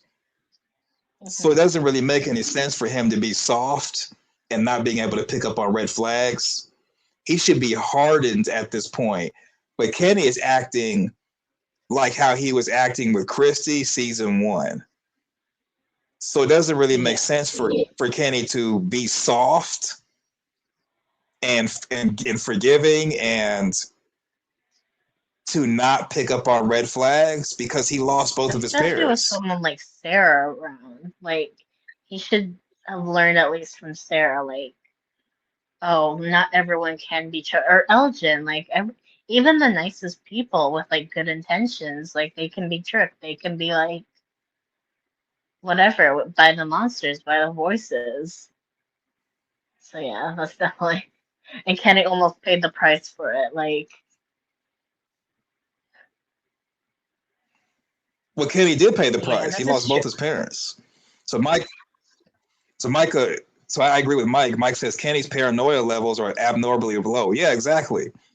Like Kenny should be one of them. Kenny should be more hardcore than Boyd right now because see, Boyd he shot Abby himself, and he still has Ellis.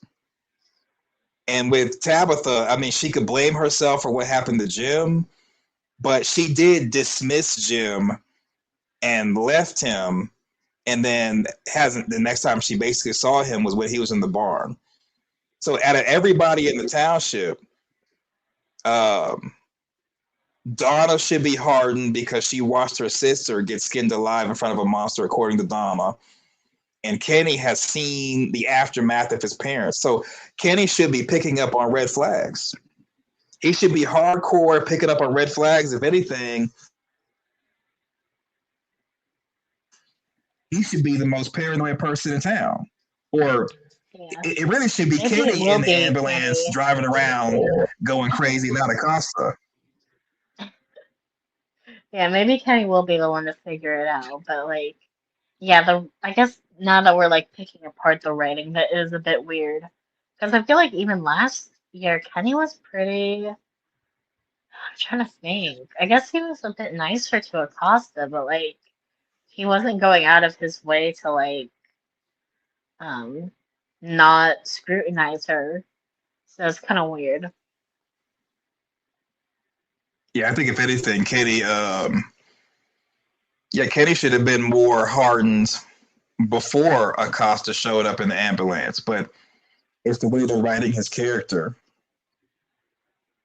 Right. Kenny reminds me of Glenn from The Walking Dead, exactly. Only thing is, Well, Glenn, I mean, Glenn's character was even a bit stagnant for a while, so I don't know. yeah. Sometimes with these shows, they just because they'll have the perfect. Yeah, I feel like Kenny had a really good character arc in like season one and season two, but like season three and now four is kind of like they don't know quite what to do with him because they still want him to be like a hopeful character, but like they don't. I don't know. It's just kind of hard to write for like long standing shows like that. Well, they had Kenny go from wanting to go down to the cave system and set the monsters on fire. They had him do that after his mom was killed. So he went from Yeah. that to, I guess, accepting and moving on. But if anything, I think he never really accepted. He just kind of was numb, which is how people express grief. So for him, Yeah. his grief period might have been shutting down and not really wanting to communicate with people, and that might be the reason why when Christy was trying to talk to him when they were at the settlement before her foot got caught in the bear trap, that Christy was trying to like talk to him and he was withdrawn. So that is associated with like depression, but it's like Mhm. he should have went from withdrawn to eventually accepted and then been more hardened by the situation where he's tougher and more suspicious of stuff.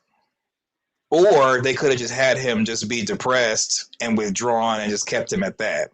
But for him to be not picking up on red flags and naive, it just seems like an odd choice. But I think like if Kenny would have initially picked up on Sophia, they wouldn't have really been able to have like a That's show of true. her sneaking around and infiltrating and everything like that. Yeah, I just like we've been talking about with, like Kenny So Mike and says, like even Ellis.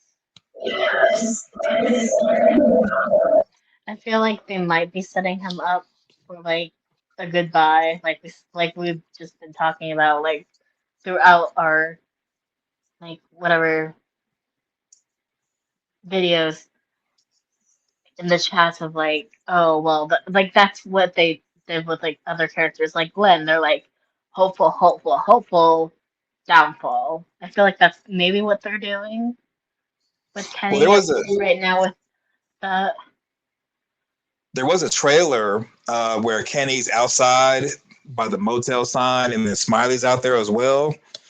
Yeah. So that might end up being like Kenny's last stand, where he basically wants to get revenge. He's made peace with his life, and he might be willing to sacrifice himself to harm the monsters. I think that's Yeah, going to like be. I feel like Kenny is the type of character to like self-sacrifice and like do that for the town, and he might figure out like who Sophia is. Maybe that's how he goes. Maybe it's not like right there in the trailer, a little bit later, like with I think it's 6, 7, 8 that we talk about that they are like locked down, lock and key, like they will not give a synopsis for anything like that, and they Mhm. make sure like no one's seen it. So maybe that's where that happens. So, Yeah. and again, like we talked about, like with Boyd, like that's gonna like losing Ellis, losing Kenny is gonna like push him over the edge of like just being going crazy against the monsters. Mm-hmm. Real snap. What's going on?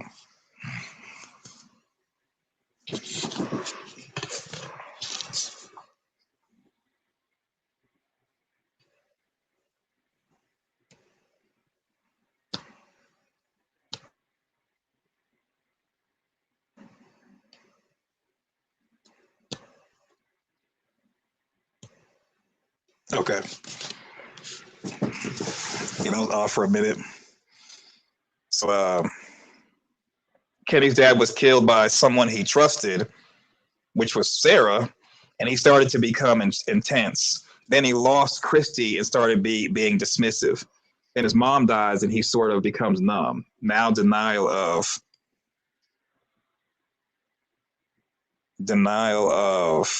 the Sophia SI. Can you imagine the ambush interview questions Ricky would get if they killed off Kenny? Oh my Yeah. god.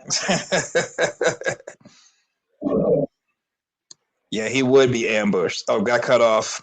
Kenny is now denying Sophie Yellow and her red flags. Yeah, exactly. It doesn't, I mean, I I guess don't know, that's like, true. You would be killing off two of like five POC characters with Kenny and Ellis. Well, I guess shut up. The main characters. so I can see Kenny becoming numb, but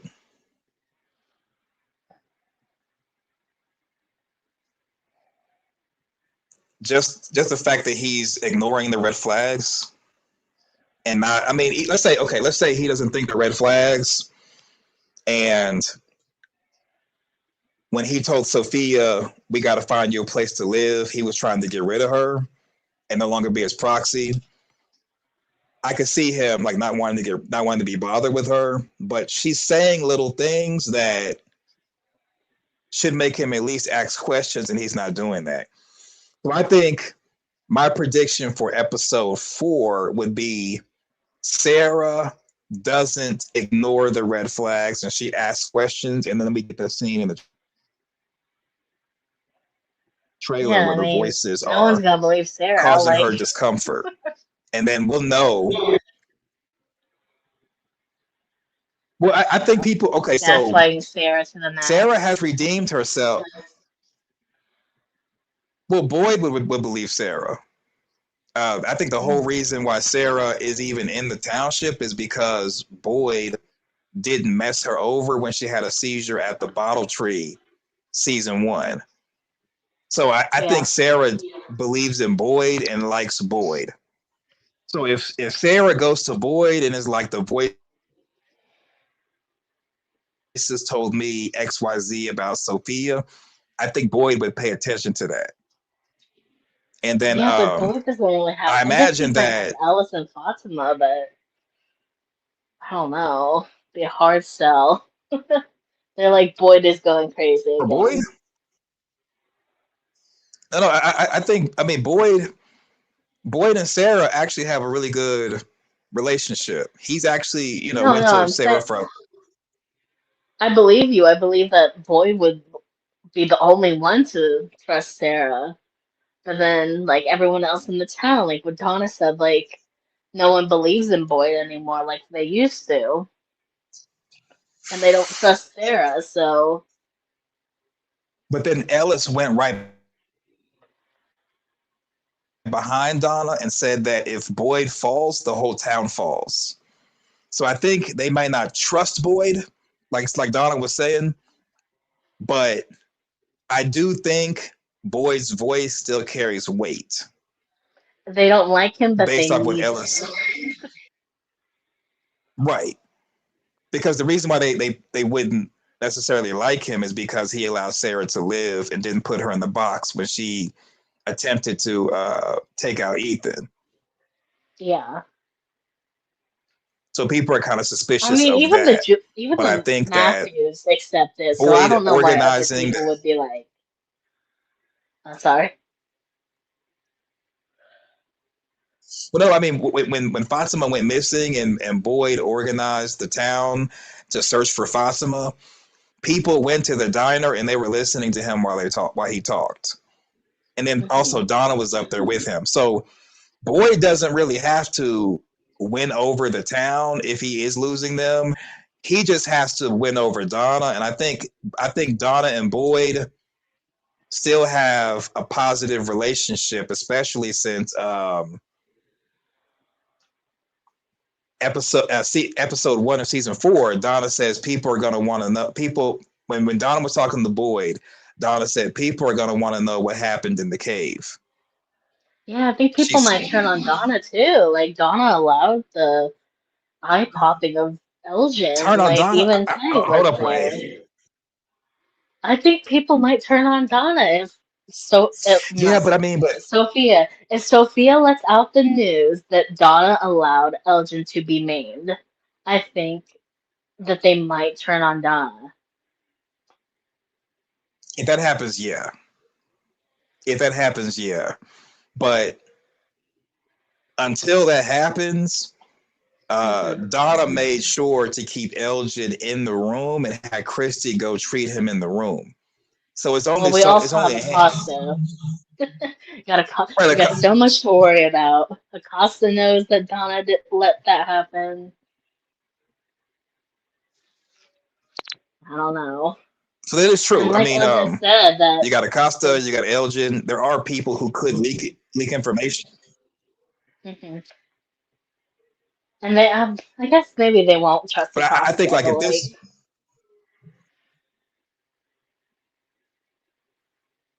right because she did shoot inside a colony house and took someone's life, and then they saw her speeding through town, so her credibility is shot. But I think if yeah, Acosta was going to spill the beans, she would have done it by now. Same thing with Elgin. I don't know. Sophia could get in their They would have heads, already like by you now. said. So until like if Sophia, well, she could. I mean, if they write her in a way where she's able to somehow save people from the monsters, I think they would be open to Sophia. But see, Sophia's new, so she's new, and Hmm. people don't know her yet. And what they do know of her is Julie cursing her and storming out of the diner. Well, that makes And Julie look crazy. I don't think that makes Sophia look bad. well, I mean, but the Like thing is she's like, like, no, you go ahead. well, think about what Julie said when Julie was Yeah. like, why the f would you say that? So people know that Sophia said something offensive, and then they saw Sophia apologize. So, Mm. in my opinion, Julie having the outburst is bad, but it's like Sophia just got there and you're already saying stuff to offend people, and I'm sure people like Julie. Yeah, but if I was in there and they don't know, they have no idea, like she was like, oh, you are the reason, like this all happened. I don't like the people are just getting like little snippets of what like Julian her said. Like I don't know. I feel like the town might be mixed on that, but they might be like I don't think they'd hold that against Sophia though. But Sophia just Like it's got kind there. of like what's the tactic? It's like an abuser will like push and push and push and push and push you until you like explode. That's what like Sophia thinks like she's doing, but like people don't realize that. I think if people knew Sophia longer than a day,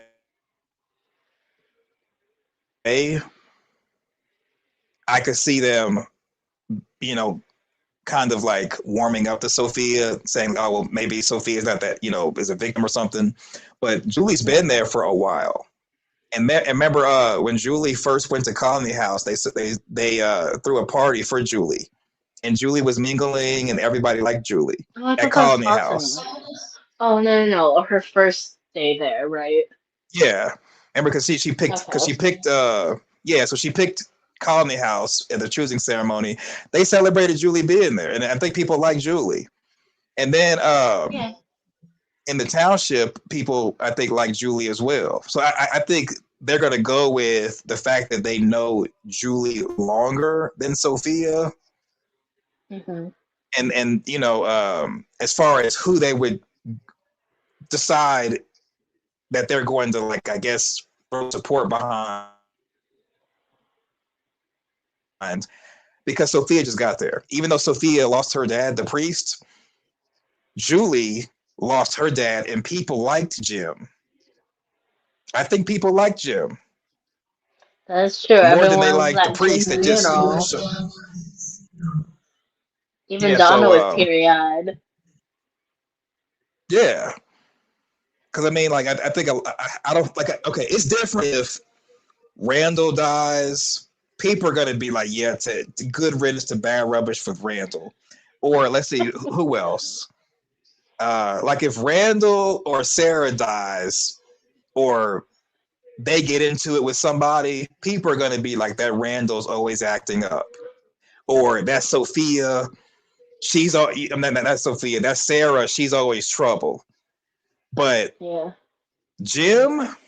Now, only reason why I would say that people would have an issue with Jim is because he did rough up Victor in the diner publicly. But people don't really love Victor. Like the audience obviously loves Victor, but like people in town are kind of like weirded out by Victor. They're like, I'm just gonna keep my distance. That is true. That is true. I can see that. So I mean, but I mean, I don't think Victor has really offended anybody. I mean, Fatima did say that Victor was harmless and told Victor to shoo, and That's true. I don't think Victor has really just been harmful to anybody like Randall Yeah, or he's just Sarah. chilling. He's just chilling by himself, eating his peaches. Right. So Nick, what's Mm. going on? Welcome. Nick says Fatima definitely is feeling for Elgin, considering she killed Tilly whilst under Um, the influence of the I town. forget Fatima killed Tilly every time. Like, oh yeah, that's definitely gonna be outed too. Yeah, I think Fatima is forgiving Elgin just because he believed that she was pregnant. Mm.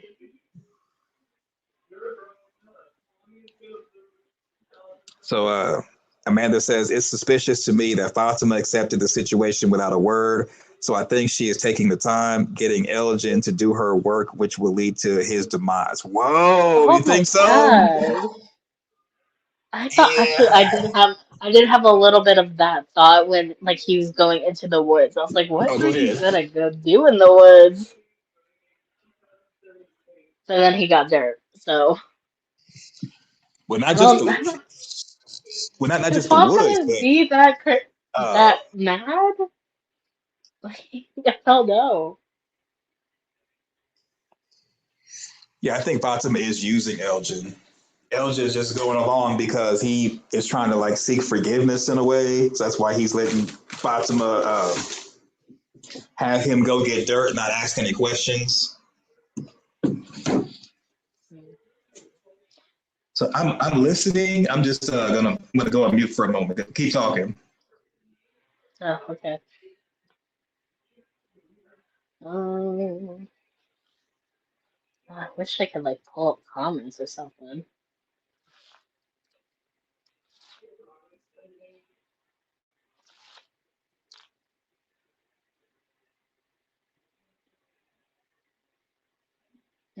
So you guys think that Fatima would be like remnants of evil?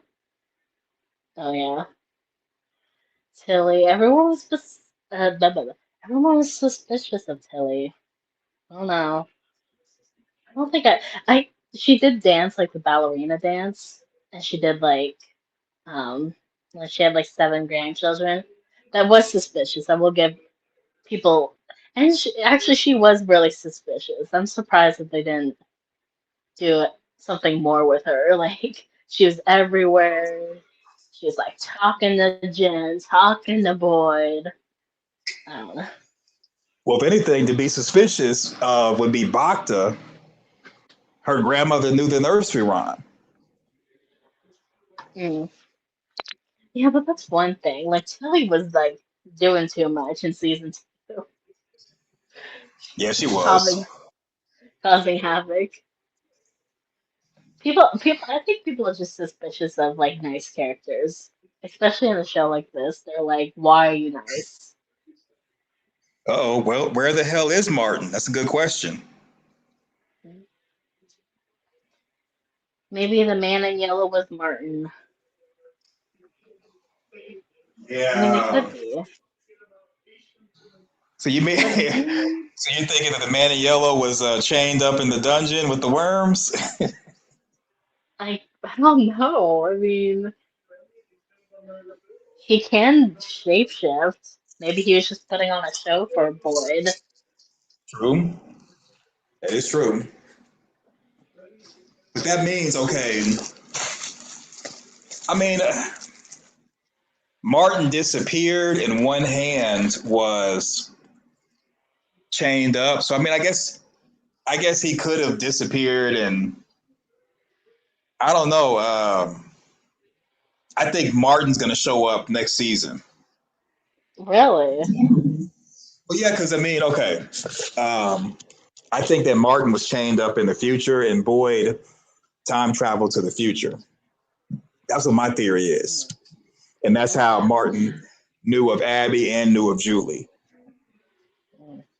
Because you could say, well, Julie may have story walked and met Martin in the past, but then how do you explain him knowing about Abby? That'd actually be really cool if the priest was Martin. Like if they had brought in this priest and like if he had survived, obviously.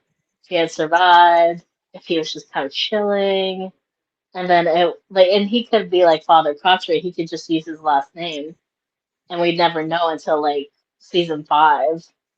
That would have been kind of cool. Mm-hmm.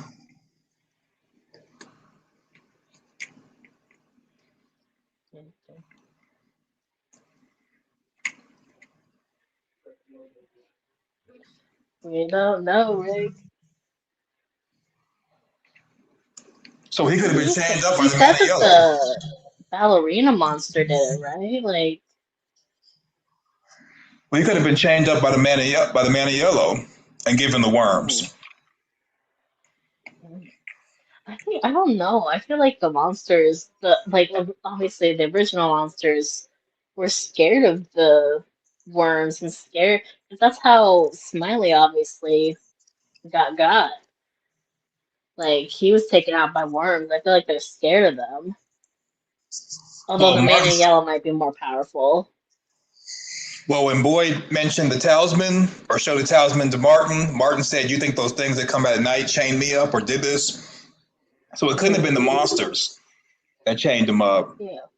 So the only other thing that could have like actually have done something, unless we, see another evil thing in the future, would be the man in yellow.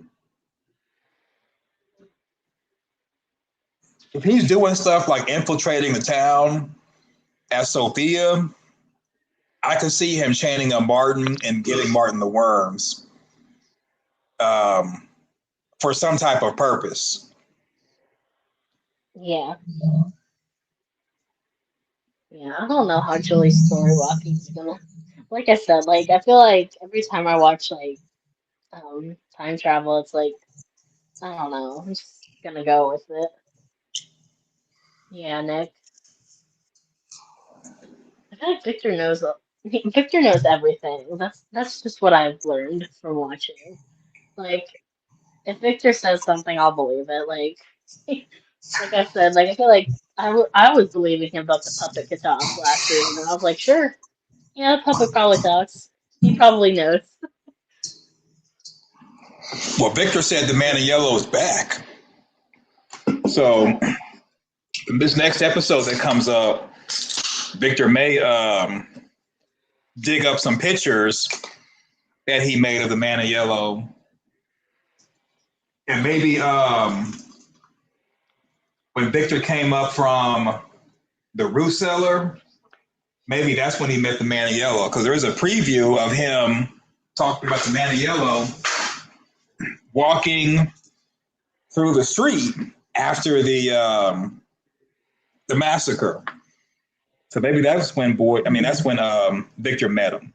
Like after the boy in white disappears on the merry-go-round, the man in yellow comes up out of nowhere, and that's when Victor sees him.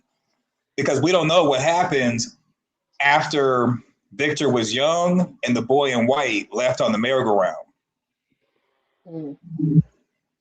Yeah, I think I was like rewatching. I was looking at everything, and then the not trailer, like the theme song, like in that the only um what is it merry-go-round? The rainbow one. Like it showed like a guy like on the floor, and I hadn't even realized that did that. I don't think I'm explaining it very well, but it was like showing the aftermath of what happened.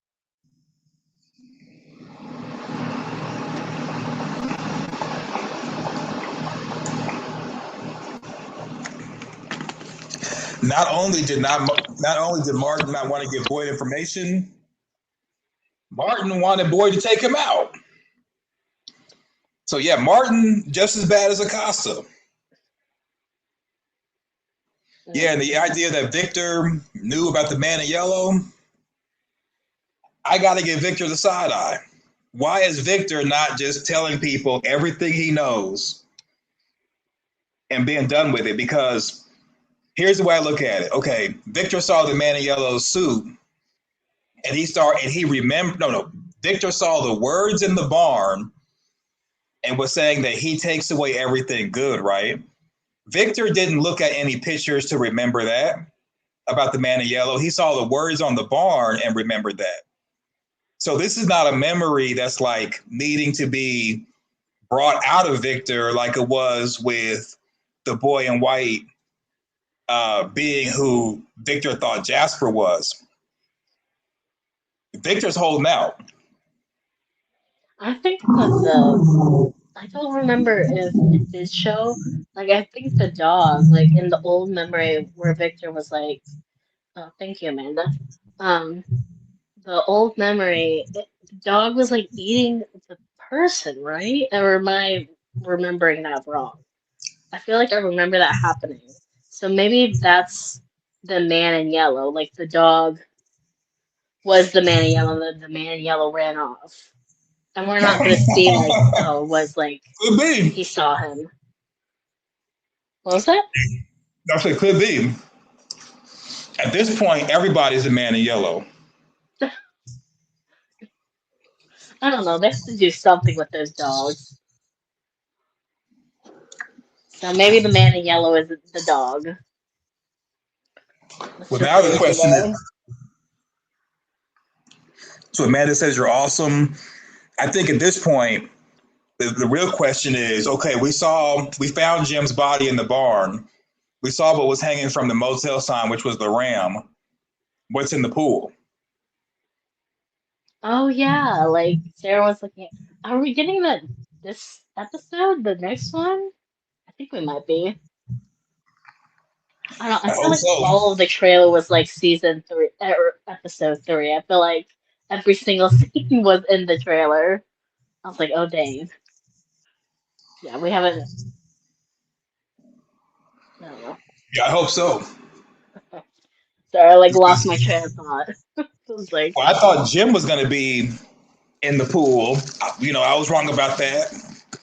yeah. So now I want to know who's in the pool. And if it's one of the German Shepherds, I'm going to be like, okay, So maybe animals are able to detect Sophia and yellow, and that's the reason why she may have taken out the German Shepherd, if that's the case. But then again, if Sophia is around someone all the time, then how could it be Sophia? Mm. Because I mean, I don't I remember think if anyone else was looking down at the pool on the trailer. Was it just Sophia? no, I mean everyone who was you talking about Sarah and by the pool scene in the trailer? Oh, sorry. Why? It, I don't know why they named Sarah Sophia or Sophia because like two of the exact same names. Whatever. yeah, You gotta that's how name her like Bertha or something. Something Sophia's gonna different. get you caught up. Yeah, that's how Sophia's gonna get you, Ray. You'll be thinking someone will be like, "Hey, Sophia's coming. She want to talk to you." You're like, "Oh, I like Sarah." Next thing you know, Sophia is taking out her tooth. God. But yeah, it may be it's gonna be a mystery as how is Sophia doing a bunch of stuff. I mean, I guess the monsters are helping her because it seems like she's gonna be constantly around people and stuff's gonna be happening, and it's like, well, how do you get it done? I guess the monsters. But maybe the Yeah, monsters. Oh, go I ahead. think the man in yellow is like the one that did the bargain. That's what Fatima's trying to remember. I mean, it might not be that simple, but that's what it seems like. Seems like whatever. It seems like that's gonna happen because the man in yellow ate after the monsters. Oh, oh yeah. So, Amanda's Holy. question: the people have nothing to do. Why not clean up their yards? Because they're lazy. Wait, what's wrong with their yards? There, I guess there's cars everywhere, but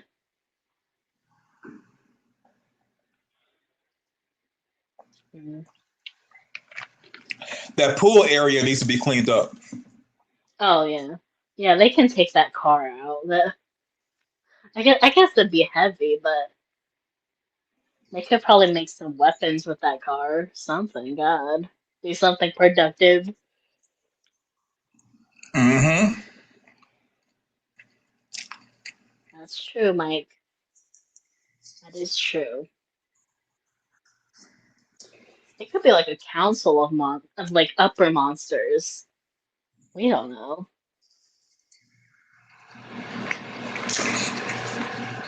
Like someone in the pool, like she'll take out someone.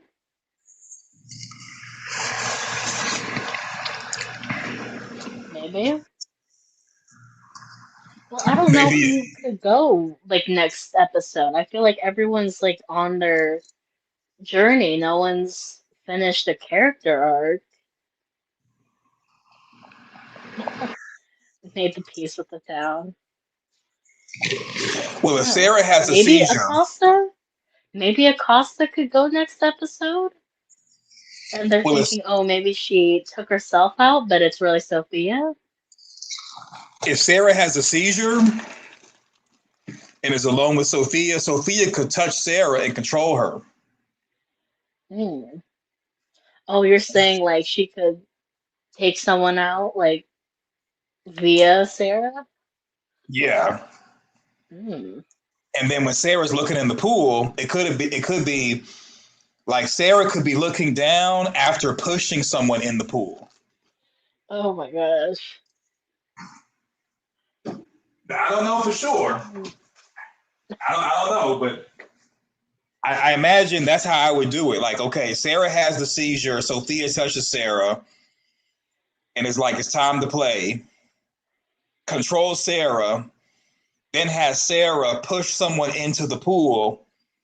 The person doesn't necessarily have to die, but they could be injured. And now people are looking at Sarah like she's going She would crazy probably do again. that in the day, right? Oh, say Like again? she's looking at the pool in the day. Like have everyone as a witness? Like, I Mm-hmm. don't know.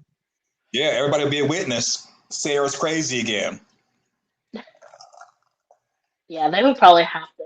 Boyd would have to either kick her out of the town like completely or like hide her somewhere. If the town people don't get to Sarah first. Maybe Bacta? Bacta hasn't been in this season much. Technically, she's supposed to be a main character. Maybe she gets Sarah'd, not Sophia'd.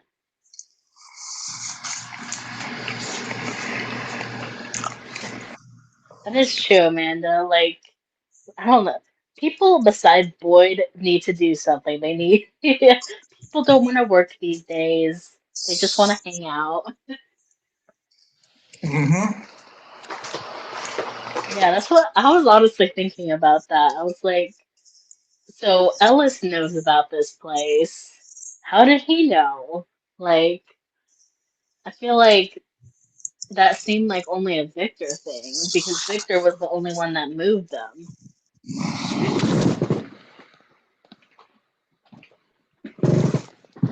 But maybe there's not that much stuff. They only take like clothes and food. They're like, oh, you had like an old pack of cigarettes. I don't need that. I don't know. Well, Victor did But say then this. again, like they know now that you can use cars as like a safe spot. If I was one of the townspeople, I would just use my car. I guess I get spooked by the monsters, but still. Well, Victor did say that there was more vehicles beyond what we see as far as the car graveyard. Yeah. Get myself an old retro car. Honestly, that could be a good hiding spot if you were like trying to do it without the talisman. What? Maybe she heard Dale start talking? That'd be creepy. But Oh, maybe that'd that be. could be a cool cameo. What if that's the person that's going to start playing? Dale making noises. Oh, that'd be so wicked. Sarah's looking at him. She's like, what the heck?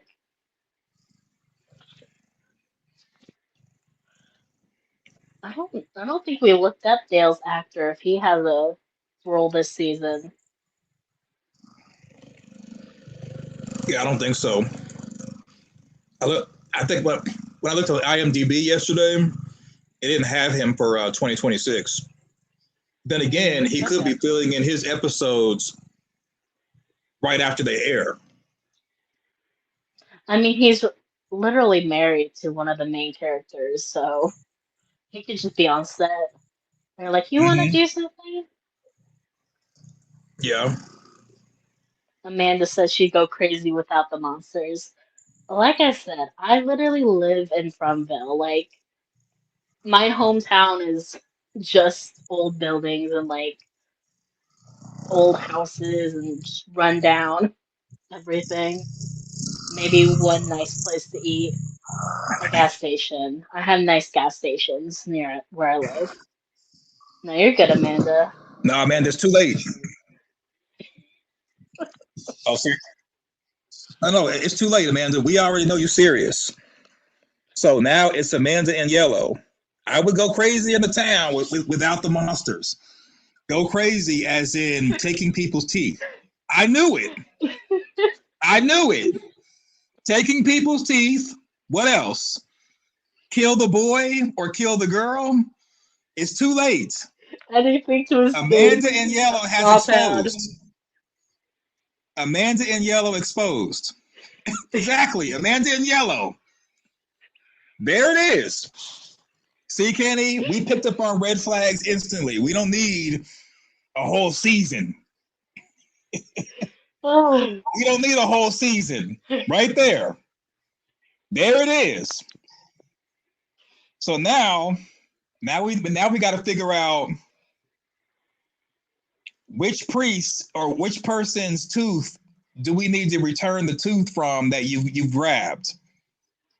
Exactly. The truth has come out. There it is. There it is. Should be Amanda in blue. And whatever her profile is. Amanda in Blue. There it is. Now she has a name. There it is. Uh, yes, actually, I was when I was looking at the like deep diving into the episode one. I think there is like color theory. Now, probably every TV show, every movie has like a color theory. I'm thinking yellow is bad, red you're gone, blue you're good, green and gray are kind of like neutral, and then everyone who's wearing plaid, people are suspicious of. Apparently, that's the color theory for From. Oh, and Boyd wears black, morning all the time. Oh, and I think what when you wear white, I feel like that means you're a messenger because Sarah wears white, and then the boy in white wears white, obviously. So like you have something to say to people or some information to give. That's the side quest theory. Okay, I got the pregnancy picture from Amanda, and then I got yours you sent about is this real? About the hospital symbol, the St. Anthony's Hospital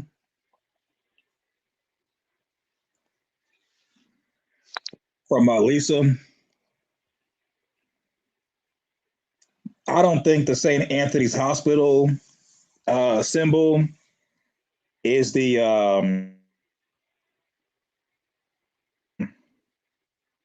roof sellers. I mean the roof symbol, the symbol or whatever that the children made by pouring their hope into the roots. They were similar, and I think in the past, before we got season 3, we all went in doing a deep dive on the hospital room that Tabitha was in. I think the hospital and the hospital room was just a hospital room. Unless we get something season 4 or 5, that hospital was just a hospital. I think we Yeah, basically. a Oh, go lot of ahead. people thought that it was like fake, right? Like the whole hospital, the whole world was fake. Like I think I Yeah. saw someone like saying like that Henry, and they're suspicious of Henry. They thought that Henry was making it all up for her, and that she never left Brumville. But then also you got to explain Acosta and 2 paramedics did die. So Hmm. now it's like, well, maybe she went to go get Henry, bring him back into the real world. I mean, Henry did keep Tabitha from going in the faraway tree. Very suspicious. And But also, that could be a good thing. I feel like the show wants us to think that's a good thing. Like she didn't get stuck in the pool like Dale. yeah, but okay,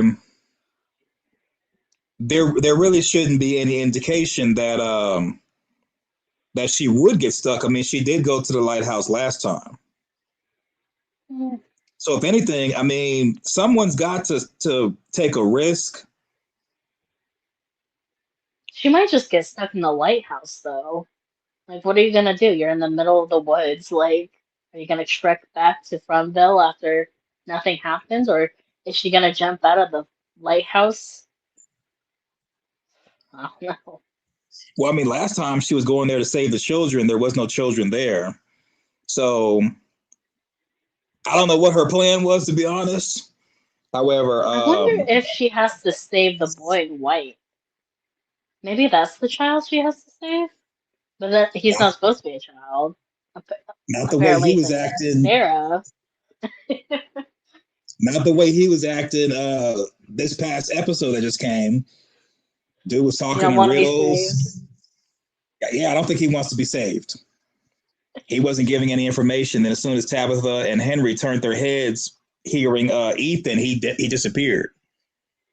So yeah, if the Mm. boy in white wants to be saved, or if the teen in white wants to be saved, he's doing a horrible job of communicating that. He's traumatized by Christopher. Christopher went crazy, and that sucked for everyone. Yeah, yeah, like we've said, like I feel like Tabitha went to go get Henry just to torture Victor. Like they saw that Victor was giving information, and then they brought in Henry just to be like, "Oh, we can bring in and they're probably thinking like, "Oh, that's like everyone in the town is gonna see what happens to Victor, and they're gonna be like, oh, if I do anything, if I like look at any, and they're doing that to Tabitha, like they're like uh what's it called? Like they're examples, like in the Hunger Games, like Hamish, the mentor of Katniss, was like an example, like he had everything taken from him. I feel like they're kind of doing that to Tabitha and Victor. It's probably why Victor's freaking out, like he's like, oh God, you're gonna take away my dad. I don't know. You talking about the That's monsters? that's my theory for that. Yeah, like I feel like the man in yellow probably had Tabitha or let Tabitha get away just to bring Henry back. Yeah, it could be because Victor. Like you said, we don't know who the boy in white works for. Yeah. The boy in white could be in cahoots. So Amanda says they made the deal talking about the original townspeople. Maybe they have to undo it. Could be. Tabitha and Jade? Well, they as in the original townspeople. Because see, Tabitha and Jay pulled out at the last minute, Hmm. and that's a part of the reason why they're being reincarnated. So it may have to be the monsters to undo the deal they made. I mean, that would make sense unless they Yeah. get some, unless Boyd smashes the wall in the root cellar and discovers some type of like weapon in Well, there. maybe Um, that's what Julie's doing. Like she's gonna go back in time and stop them. Because the teen monster knew who she was. Maybe she tries.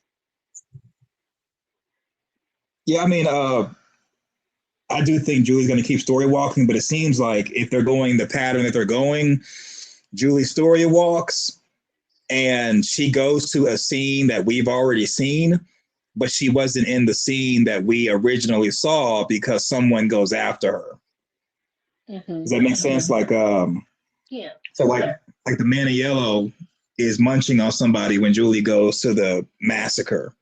She sees the man in yellow. She takes off running towards the church, and then Victor comes up from the roof cellar and comes from the other side, which is the barn and the down there where the barn and the gas station is, and that's why he didn't see her. So I think all of Julie's Hmm. story walking is going to be like that, where she gets ran off by somebody. Yeah. So Mike says if it was a vampire thing, defeating the man in yellow might presumably have some effect on the creatures. Yeah, Yeah, maybe like the Vampire Diaries did that. The you kill an original vampire and like 1,000 vampires or whoever they turn and like whoever blah, blah, blah, blah, down the line. That could be a thing, maybe. yeah, The maybe monster. I don't, the Amanda. I don't think there's any humanity for those monsters. I think they would just have to be like put down. yeah they are some bad people. And Yeah, maybe that's the gift that you're giving if you put them down because they don't. I don't think they want to be like that.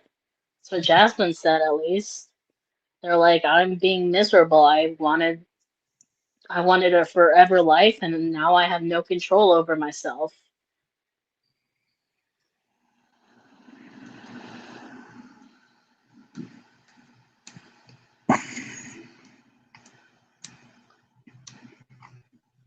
so the boy in white showed up just to second Henry's motion. Yeah, don't go through the faraway tree. He's like, dum dum, don't do it. Don't become Christopher. The boy in white seems like them making progress is irritating him.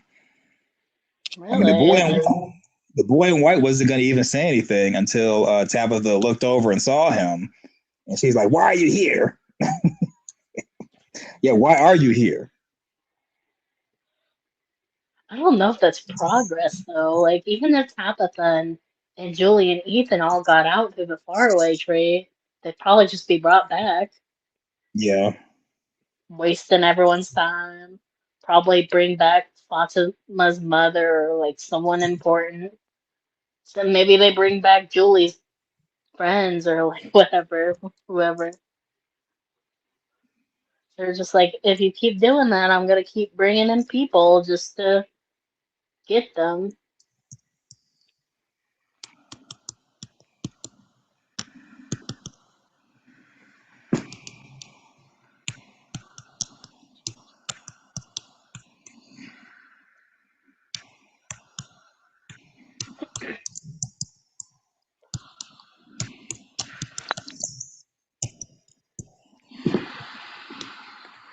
Just remind everybody the link to the panel is pinned to the chat at the very bottom in case anybody wants to come up. No pressure. The Yeah. teen in white. And Mike, come on up.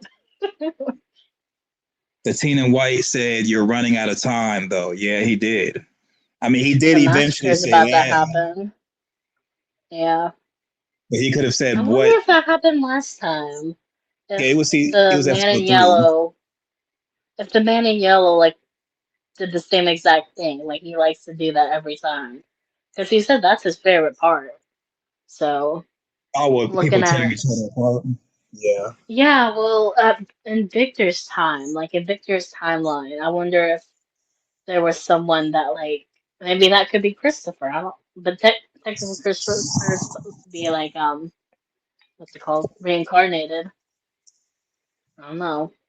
Maybe the man in white took him out, became Christopher. But I feel like Jade would remember that, but maybe not. Well, I think after he has a trip with the mushrooms, he may remember it.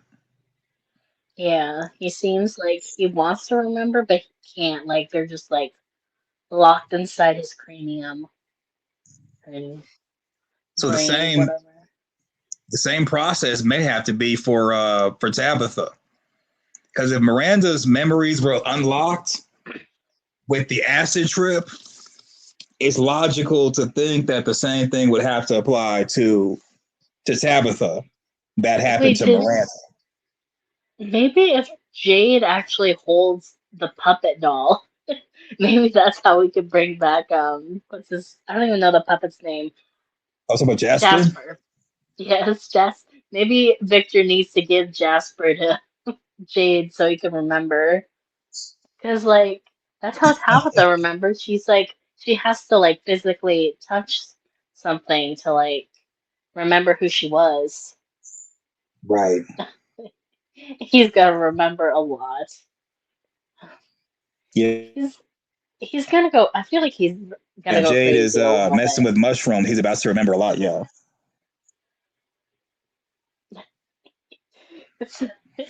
I mean, maybe he needs The to, because I man, mean, he's if you look at his wall, if you look at his wall in the gas station, yeah, he's not making any progress.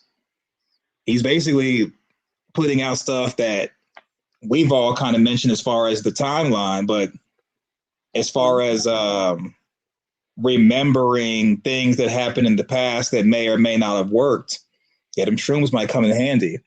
The boy in white says, "I'm not going to answer or help, but you are running out of time." Yeah, the boy in white is not helpful at all. the boy in white is leaving Jade on red. He's not talking to Christopher again. And remember when Jade first arrived, he was high as a kite. Maybe that's the clue. Yeah, Hmm. Jade is going on a journey. I don't know if it's a good journey, but he's going.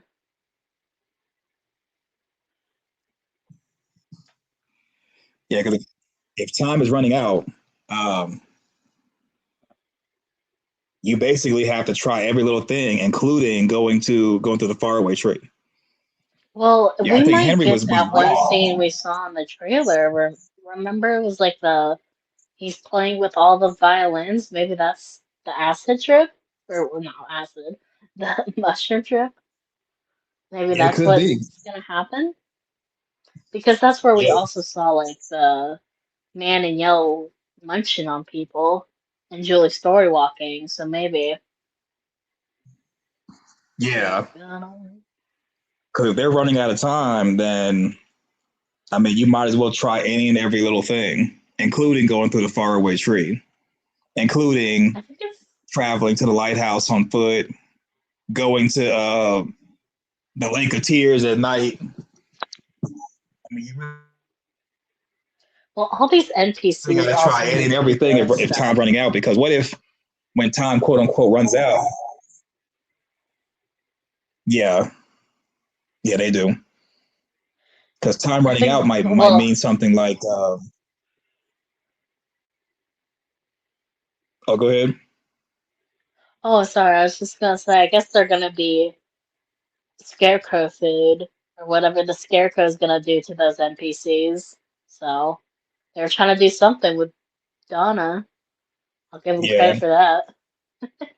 Not gonna in the end well back, for them, but in the background characters, they do like you do kind of see them doing like chores and stuff, and I think I saw one person cutting grass. I mean, they do have like roles that they fulfill. oh my gosh. Imagine you're in Farmville and you have to like cut the grass. Well, to keep the bugs from having a place to nest, yeah. Yeah, With like a the Jade Quartet, all mm-hmm. his alter egos. I think that's probably gonna be next episode. Yeah, I hope so. But if it is next episode, I don't know because Jay still has to go down and meet the boy in the cave. Mm. So yeah, maybe all that might be the next episode. Maybe that's the next, like the fifth episode where Jade's going down the cave. And I don't, if he'd already seen his younger self or whatever version of reincarnation that was, I don't know. But we also saw it, or maybe that's a part of the hallucination. Maybe he's like thinking he's going down to the caves, Could be. and that's why he's obviously not going to be torn apart by the monsters. And then maybe that's where he actually gets to see, oh, I knew you, John. John the plumber. He's gonna visit with his friends.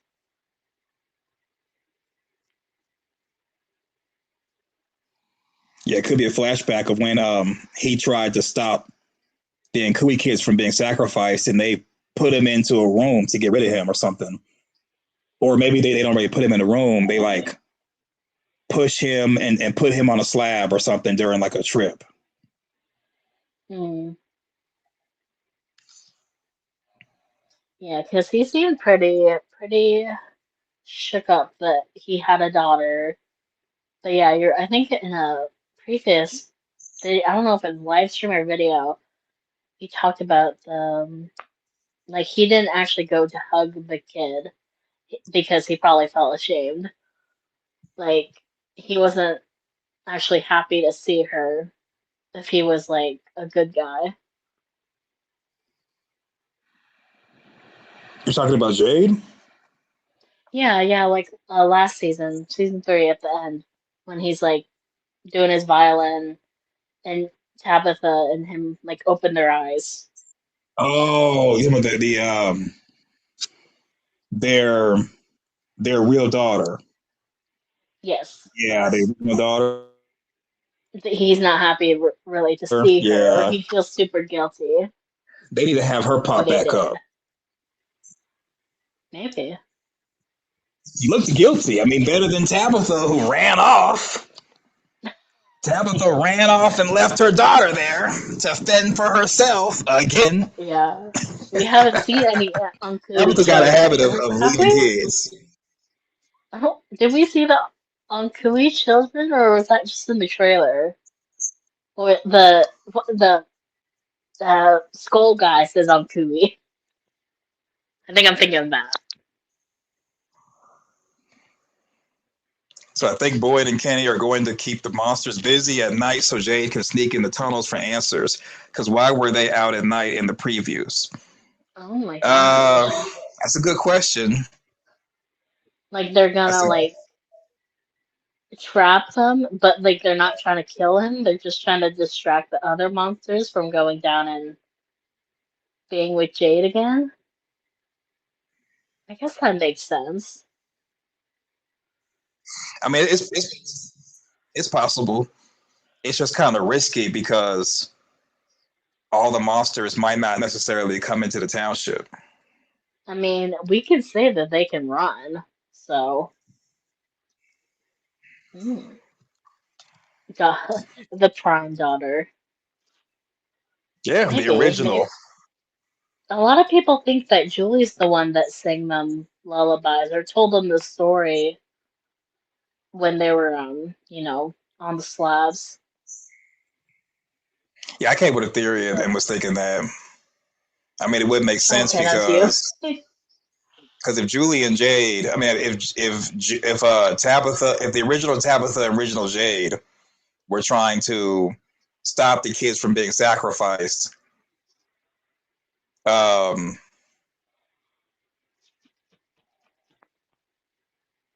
they did it last minute, it wouldn't. I mean, in my opinion, it wouldn't really make sense to give them hope unless they were like planning the sacrifice. You know what I'm saying? Like, okay, the original Jade, the original Tabitha, they were with the original townspeople to sacrifice the teddy bears, and they changed their mind. So, like Jade was saying, they used to sing them lullabies, I guess, to calm them down and keep them from crying and whatnot.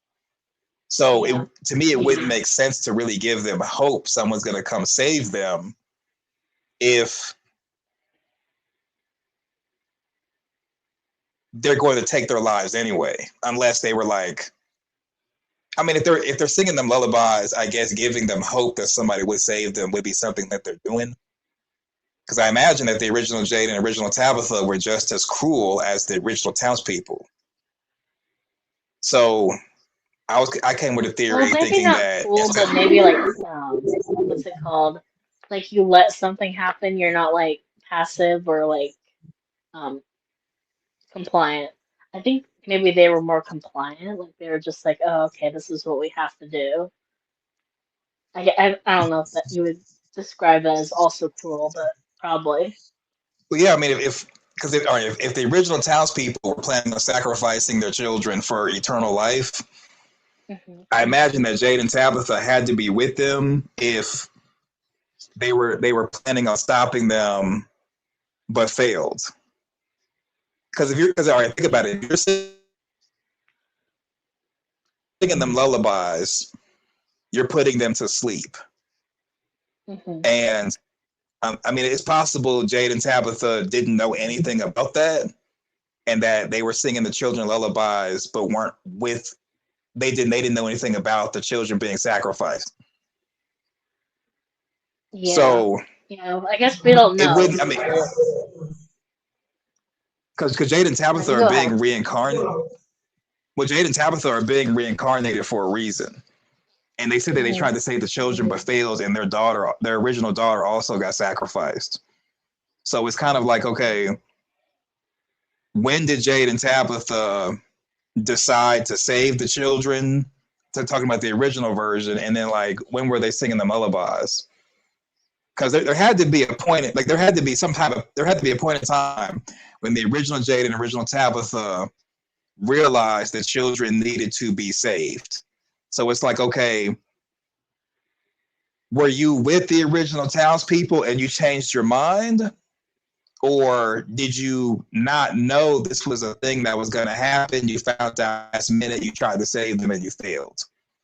Because I imagine Yeah. if they tried to save them and failed, and they didn't know anything about it, they wouldn't be punished with being reincarnated until they succeed. I wonder if I, they were just gonna save their daughter, if they were gonna like leave the other children to their fate. Maybe that's why they feel so guilty too. Like, I don't know. Because I can see that for well, Tabitha. Tabitha, this episode was like, I don't care. I don't care about anybody else. I'm gonna be with my kids. Like, yeah, see, that's what I'm thinking. Like Julie story walked and was telling the original children stories from Ethan's books. Because I mean, mm, Julie is really wanting these books for a reason, and it may end up that she ends up either reading a story to them or reads the story and then regurgitates it to them. It'll make more sense for Julie to story walk and tell them a story about how they will be yeah. saved, and the person that's going to be saving them, she's talking about her mom or something. I guess we'll see, because there's different ways to do it. I just have always had the mind that the original Jade and original Tabitha were um, they were with the original townspeople, because I mean, like Victor was saying, they were born in the dark, and in the dark they were murdered. So I imagine that the kids were created just to be sacrificed. I wonder if it was actually Like, what the original Jade that was like, oh, we're gonna go along with this, but then maybe Tabitha's version of where she was like, oh no, we're not gonna do that because it's weird that like there's always like a they're always split apart, like like in life and their reincarnations. But Tabitha always has a different husband. So I'm like, how is that gonna work? How like I like I said before in these streams, I'm like, I just need like a full episode of like the original townspeople and the original Jade and Tabitha. Like, I just need like a flashback episode for all my answers or all my questions regarding the original sacrifice. but we saw the original Jade was drinking blood from a skull. So he more than Hmm. likely was dealing with stuff that's occult, which is like, dealing Yeah. with supernatural. I mean, if you're drinking blood from skull, more than likely sacrificing teddy bears. So then, like, if he and Tabitha were, I imagine that they would be not just married, but they would be doing the same thing together. Like, I doubt, like the original Jade is drinking blood from a skull, and then the original Tabitha is just like not included in this little cult. Okay. So in my opinion, the original Jade drinking blood from a skull, impaled to a tree, missing an eye, and being married to Tabitha. Both of them were with the original townspeople to make this bargain, but they Hmm. changed their mind at the last minute for whatever reason, and no longer, and were trying to save the children but failed. And I think because they failed, something in the ritual happened different for Jade and Tabitha, where they died and now they're being reincarnated to atone for their like sins or whatever. Yeah. Because reincarnation has to do with like Buddhism, right? It's like it's a totally different thing from like whatever kind of maybe paganism that the township had. So I don't know. I don't like I said, like the Yeah, I mean, creators, they'll just kind of pick and choose. They're like, yeah, I kind of like this from this one and this from this one. Like, there's no like, um, what's it like? There's no one religion, no one culture that's being specified with these people.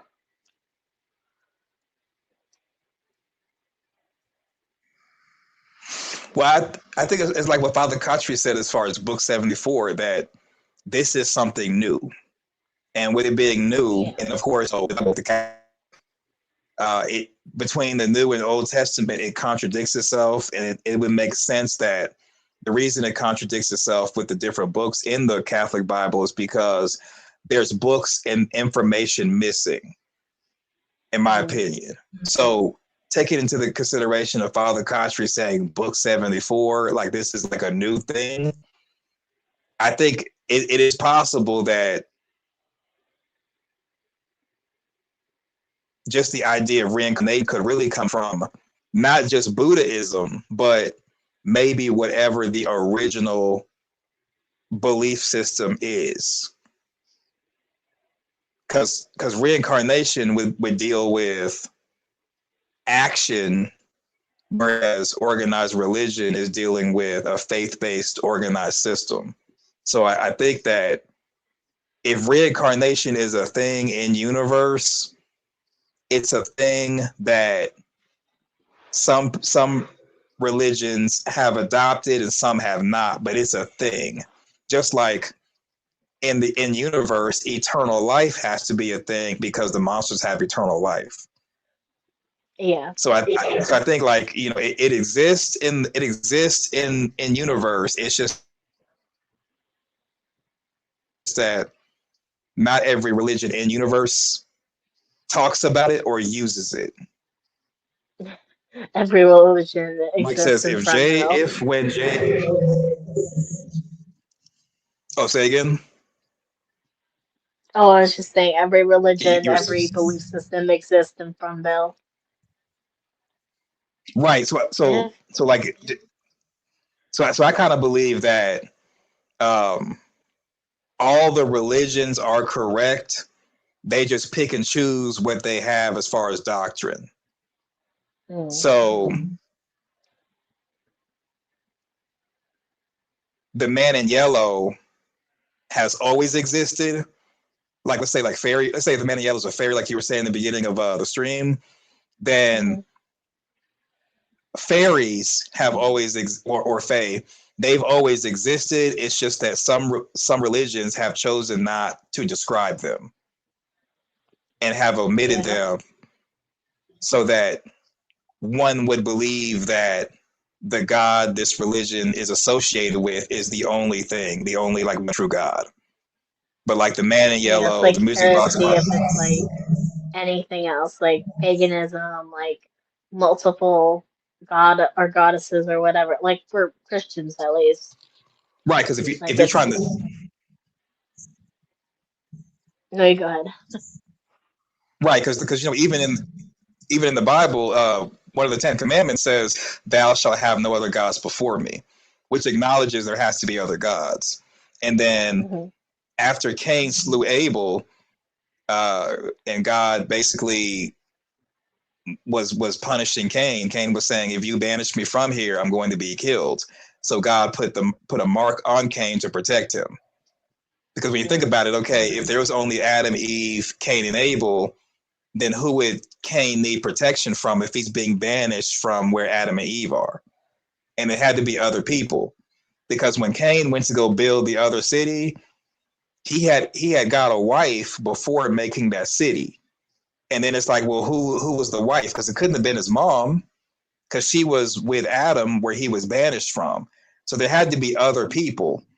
So the fact that the one of the Ten Commandments says, "Thou shalt have no other gods before me," and the fact that there were people in the city that Cain built, including this wife that was not named, there had to be like other gods creating stuff besides the quote unquote creator in Genesis. Plus, even in Genesis, if you reread it, it said in the beginning God made man and woman. Then later on in the same chapter, it talks about making Adam. So God had created before Adam, according to Genesis.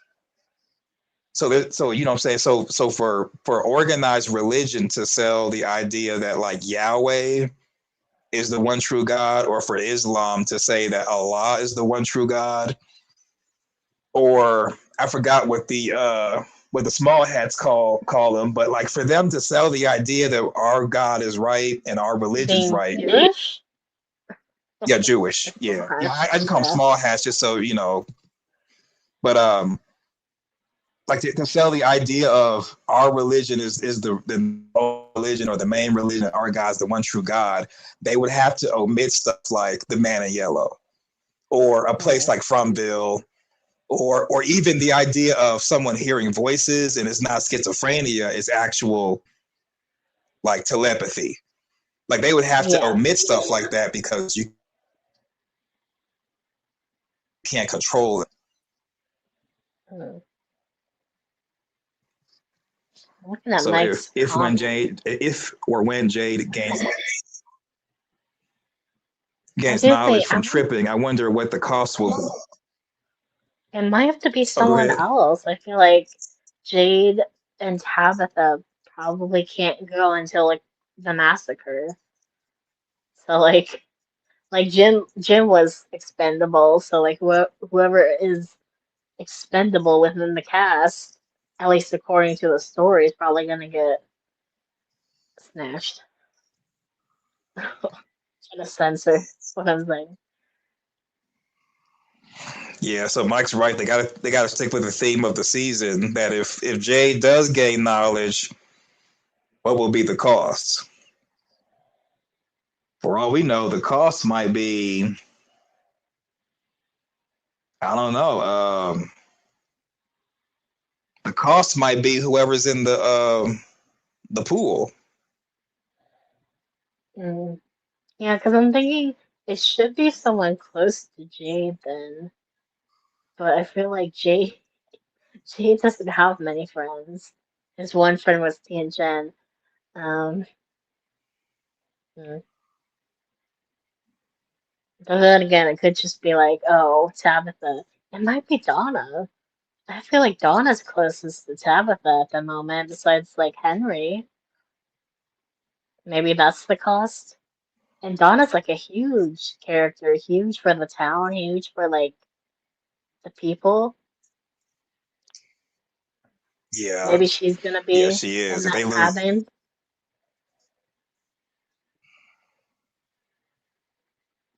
or they may get Clara or Bacta. Because remember, Jade and It Bacta has had to that be conversation. someone big.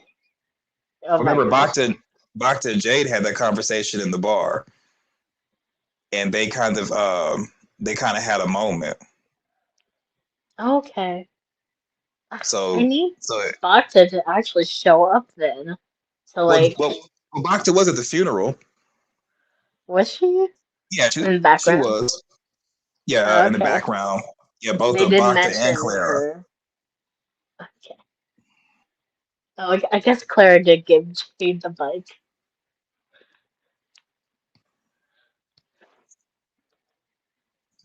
Yeah, Clara was there too. She Yeah, was like just in the could background. So definitely Mike be says, I'm thinking Alice. Ellis, especially if Boyd is on Jade's plan. Yeah, Boyd has been visiting Jade for answers. So for And I Boyd to mean, get an Tabitha answer, has been freaking out because she's afraid for her children. And then, like, the only other child I put in quote, like Alice's whatever, is like being got. Hey, Joyce.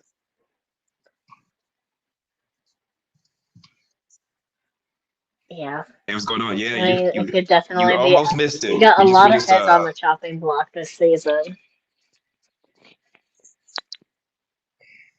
yeah, I think Bacta. I mean, they have reduced Bacta to not being in the diner, so Bacta can go, and then even Clara. I could see them getting rid of Clara because I mean Clara is there, but no lines, which is not a good sign. Because remember Dale was kind of like that, where Dale had different instances here and there, but then like out of nowhere, Dale's wanting to go through the faraway tree, and then Mm. boom. So I think Bacta or Clara may be the person that's in the pool. Probably Bacta, since Bacta did have a connection with Jade in the bar. when Jade was saying Maybe. that the people and that came on the bus couldn't have been living too good of lives because they were on a bus. Maybe Bacta's just gonna have like one big episode. If we see too much of Bacta, we know. Right. If there's an episode where Box has got these lines and she's like active all of a sudden, don't get too attached. So I could see them offing Marielle. Well, okay. Only reason why I think Marielle's protected is because the supernatural cicadas have possessed her in the dungeon. So I could instead of totally see Christy Marielle, going. right, I can see Christy going instead of Marielle. So I could see them offing Christy, and that will be the thing for, and then like, you know, the focus can go on Marielle as far as what she saw or experienced in the dungeon. Mm, yeah. Yeah, I mean, Christy got like two big episodes in one episode one and two, so I'm like, I don't like that I've seen too much. Seen too much from that's the bad thing about TV sometimes. You're like, I want to see you, but I'm like, not too much now. I don't want any backstory from you because that's what I know. Right. Too much. Yeah. So maybe some of the cost is physical. Boyd's Parkinson gets worse. Jim had a house on him. Maybe we'll lose something with his mind. He is smart. Maybe Alzheimer's. I don't know. I think Ellis has, when you think about it, Ellis has not really been given much to do since Oh, what really if they season take his two. Like phone? Ellis's purpose Like was with just to get a blood transfusion. like his friend, like Toby. Hear no evil, speak no evil. I don't know. Yeah. Maybe not. Be kind of crazy. So I like Marielle better than Christy. Either way, they need to start teaching classes and first aid, etc. Yeah. I mean, Marielle. Okay, so to kind of just to give a response for that, they had a team of people roll up at the accident, and they were like some EMTs out there. So I think they are. I mean, in my opinion, I think they are training people for emergency services. Because remember, they had that one woman that people thought was Miranda with the sweater jump out of the ambulance, and they put the priest on there. So they do have a team that's doing emergency services, even though Acosta kind of messed that up by taking the ambulance and having all the tires busted with the tire spikes. But they do have people there who I think are doing emergency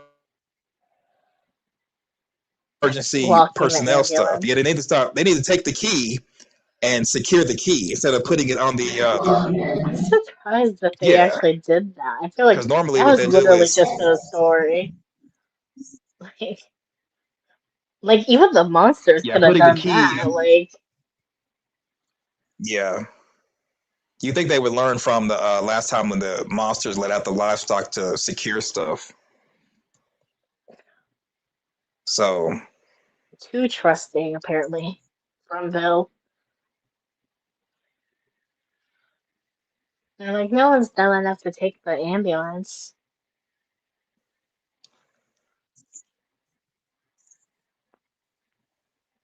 Although she could have gone to the graveyard, I guess, and then like taken some gas from the ambulance. I don't know. Maybe that would have been too much. Too much work. no, Acosta messed things up by taking the ambulance, and then now that all the tires have been blown out. Yeah. Right, Acosta wasting gas and other Yeah, resources, exactly. fraud, waste, and abuse. Exactly. And Boyd's gonna put her. Yeah, Boyd's gonna give her busy work. Okay, here's my argument with She's got Boyd. detention. Boyd, well, Boyd should have put Acosta in the box, and there wouldn't have been a waste of resources with the ambulance because Acosta got somebody killed. And even though the monster is killing somebody, is supposed to be what puts somebody in the box. I mean, Acosta shot somebody, so Boyd took away her firearm and her bullets, then eventually gave the firearm back with no bullets. But she needs to go ahead and just go in the box. But I mean, people are going to say, well, why Put Sarah in the box, yeah. doesn't Sarah go in the box? And I think Sophia is going to do something to cause Sarah to go. Sophia's going to do something to cause Sarah to go in the box. Mm. I think she's gonna Yeah, run Acosta away. in the box. I'm Acosta.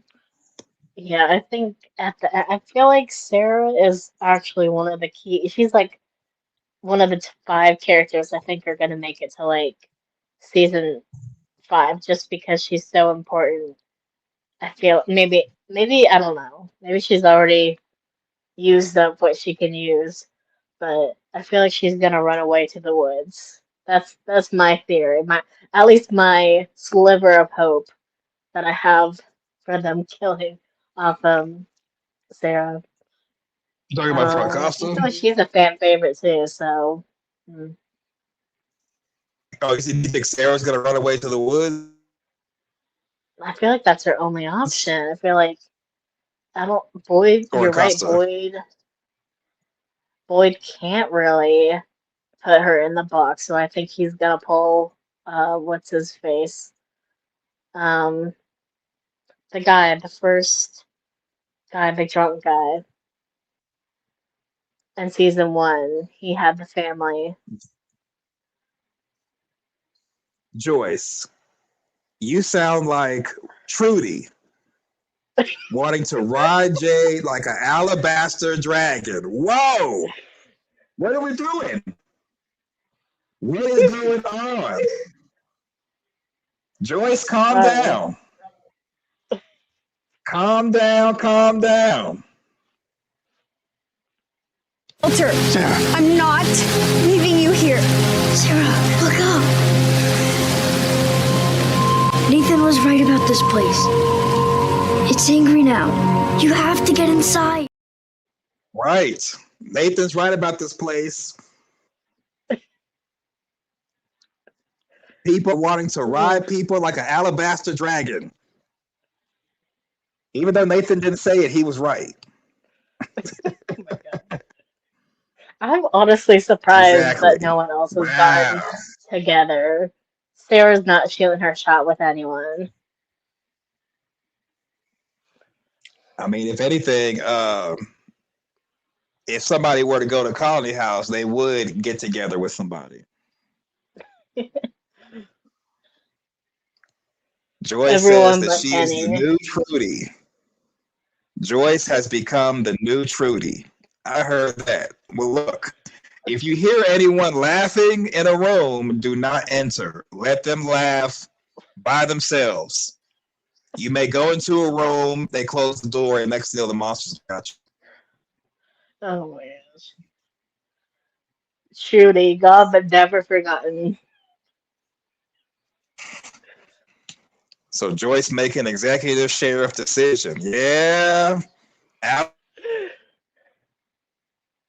Alabaster dragon. At least Jade can keep his watch though. At least Jade can keep his watch. It is decided. Uh-oh. It is decided. It is decided. I don't think you want to be in the bar though. I don't think that's very romantic. You got to do what you got to do in Farmville. I would just say one of the houses is mine. Like this one, I don't think I go in the house. I feel like the houses are haunted. But then so is everything else, so oh well. Well, you got to do what you got to do in Farmville. I build my own house. You got to do what you got to do. I'd be like this. I'm gonna be like executive decision. This one, you're gonna build me a house. Get to work, Ellis. Oh, that sounds bad. So Amanda says Trudy was annoying, but in a cute little sister way. Well, now we got a replacement with Joyce. So Like we said, we get along with Judy. Everyone else was just a stick in the mud. So Mike says, we thought the monsters were grabbing Jade in the trailer. No, it was actually Joyce. There it is. Spoiler alert. Spoiler alert. Spoiler alert. Ugh, There I it mean, we got a is. good look at Jade this episode. Like, we got him in the uh in the water. Right. So Joyce should have jumped in the dirty water with Jade and helped him navigate and meditate. Show him the way to the what was it called? I feel so exposed. I feel so free. You are. Alabaster Dragon 2.0. The Lake of Tears. I will show you the Lake of Tears. Right. It's going to be the Lake of Happy Tears. So when Jade takes the mushroom, Joyce take the mushroom with him. Don't let him go on the trip by himself. There it is. And so when you think about it, okay, I posted a YouTube short of Tabitha saying that she doesn't want any more love interests, no more husbands. So Jade will have Joyce. Henry will have Donna. And now Tabitha can be single and she can be detached like she wants to. If we find a cat in the township, Tabitha can be the cat lady, and all will be well in the township. There it is. See, right there. I would have 100%. I would have jumped in. There it is. So when Jade goes down there and is pushed around by the monsters, I need to see Joyce in the episode getting pushed with him. Don't let him do it by himself. Honestly, again, like Trudy was the only real one. Like, look at Jade. True. Surprised no one else was hitting on him. Really was a real one. You know what? I want to denounce Colony House, and I'm moving to the gas station. And now we're shipping Boyd and Acosta. We have decided that too. It's been decided. The story has been told. So no story walking to change Boyd being shipped or shipping Boyd to Acosta. It is official. So Talisman Stones up. Talisman Stones up.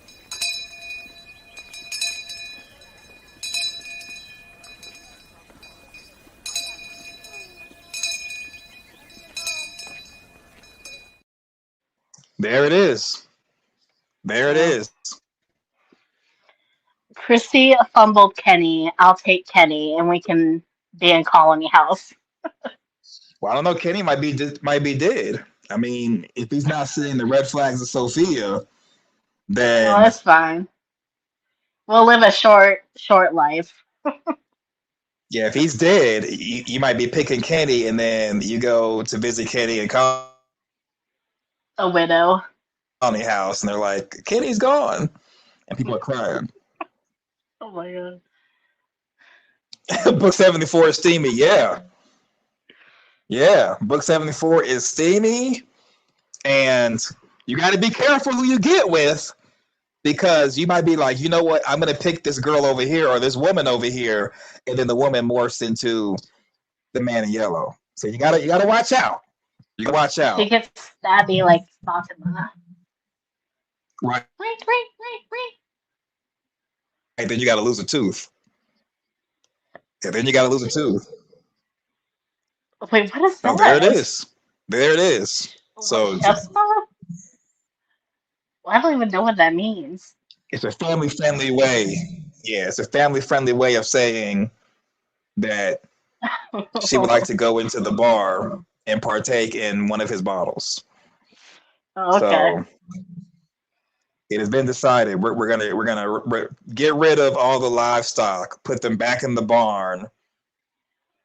No more bar. No more bar for them. Joyce is gonna be there in the gas station slash bar. There it is. And when the talisman stones go up, there is no leaving. So no takes Okay. backs.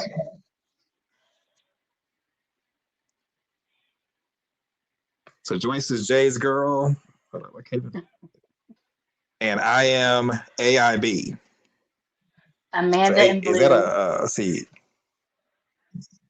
Amanda in blue. There it is. Okay.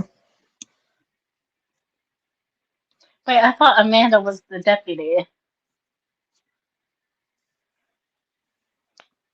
taking Oh, is Kenny's she? job. I think so. That's what they say. I think in the chat.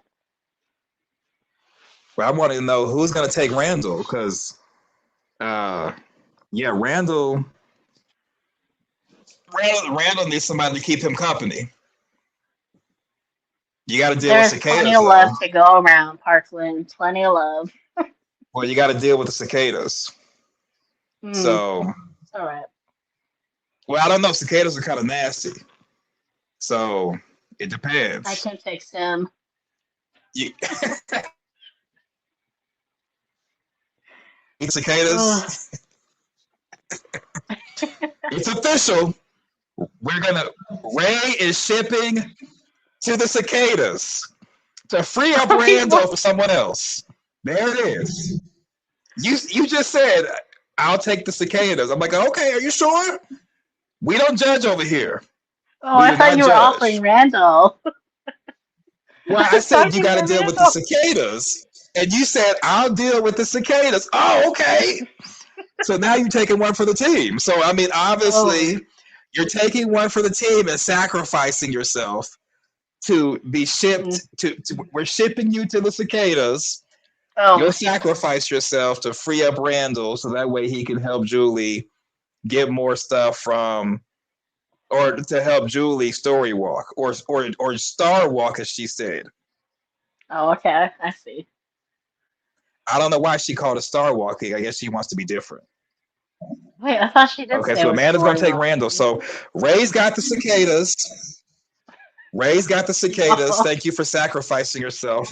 Amanda can get Randall. Who's going to get the man in yellow? Who can fix him? Who can fix the man in yellow? After I've been widowed, Me. I've been cicaded.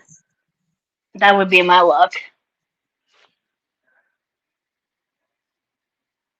Because I mean, he's gonna be.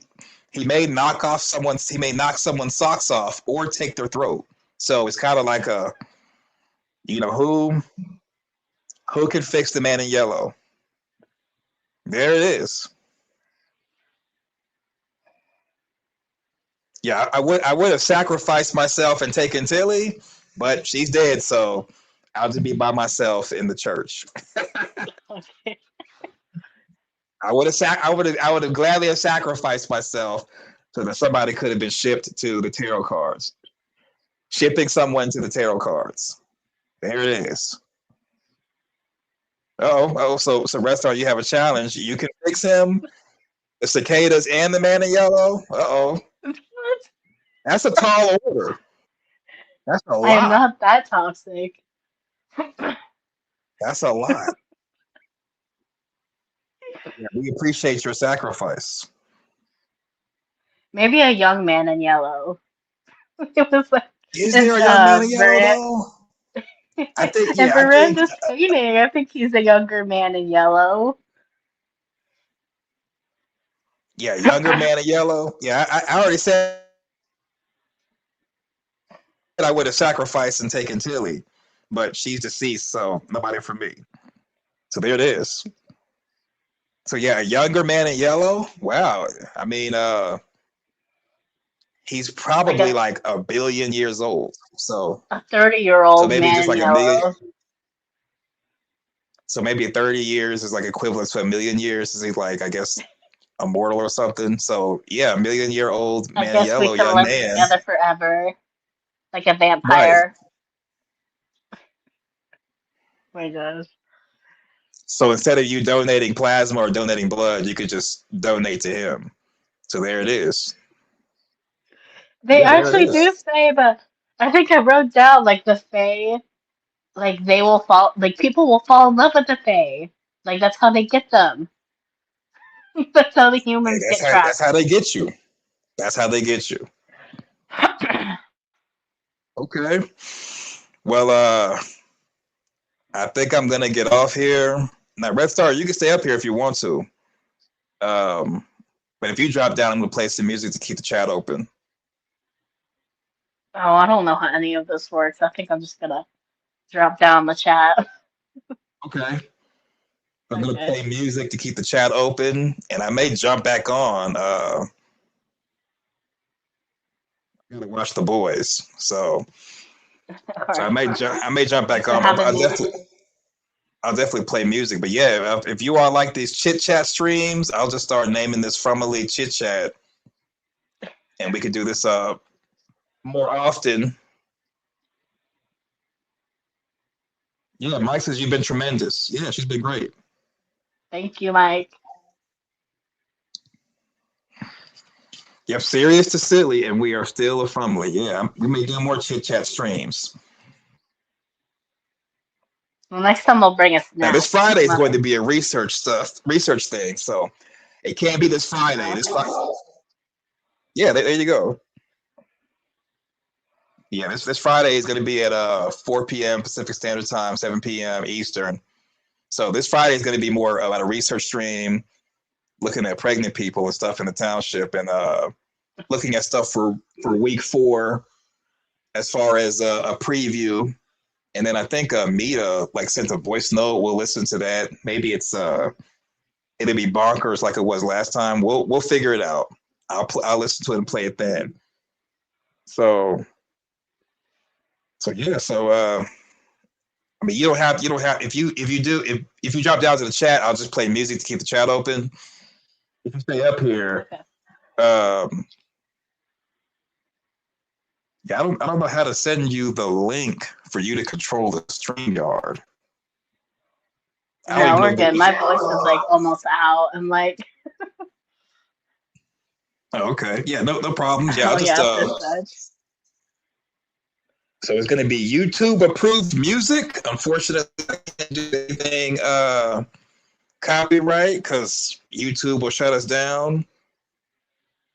It's not MGM or Paramount that shuts stuff down, it's YouTube. So we'll have to do YouTube approved music. My bad about that. So it's actually already okay, she's dropped down already. So yeah, my start was great. The old folks home scene got a new meaning of nunchucks. Oh, talking about when I said about Tilly? Yeah. Yeah. Nunchucks. They sweet dreams. Yeah, if anybody has to leave, that's cool. If I see the amount of people drop down to like 1 or 0, I'll just end the stream. But yeah, if y'all like these chit chat stream, we'll do chit chat more often. Just be chit chatting. Especially just to give y'all a heads up, I won't be able to do a stream next weekend. Like next weekend, I won't be able. I'll let you all know Friday the exact date when I'll stop doing like real streams. It'll like basically while I'm traveling next weekend and the beginning of the week after, we can do chit chat streams where it's basically as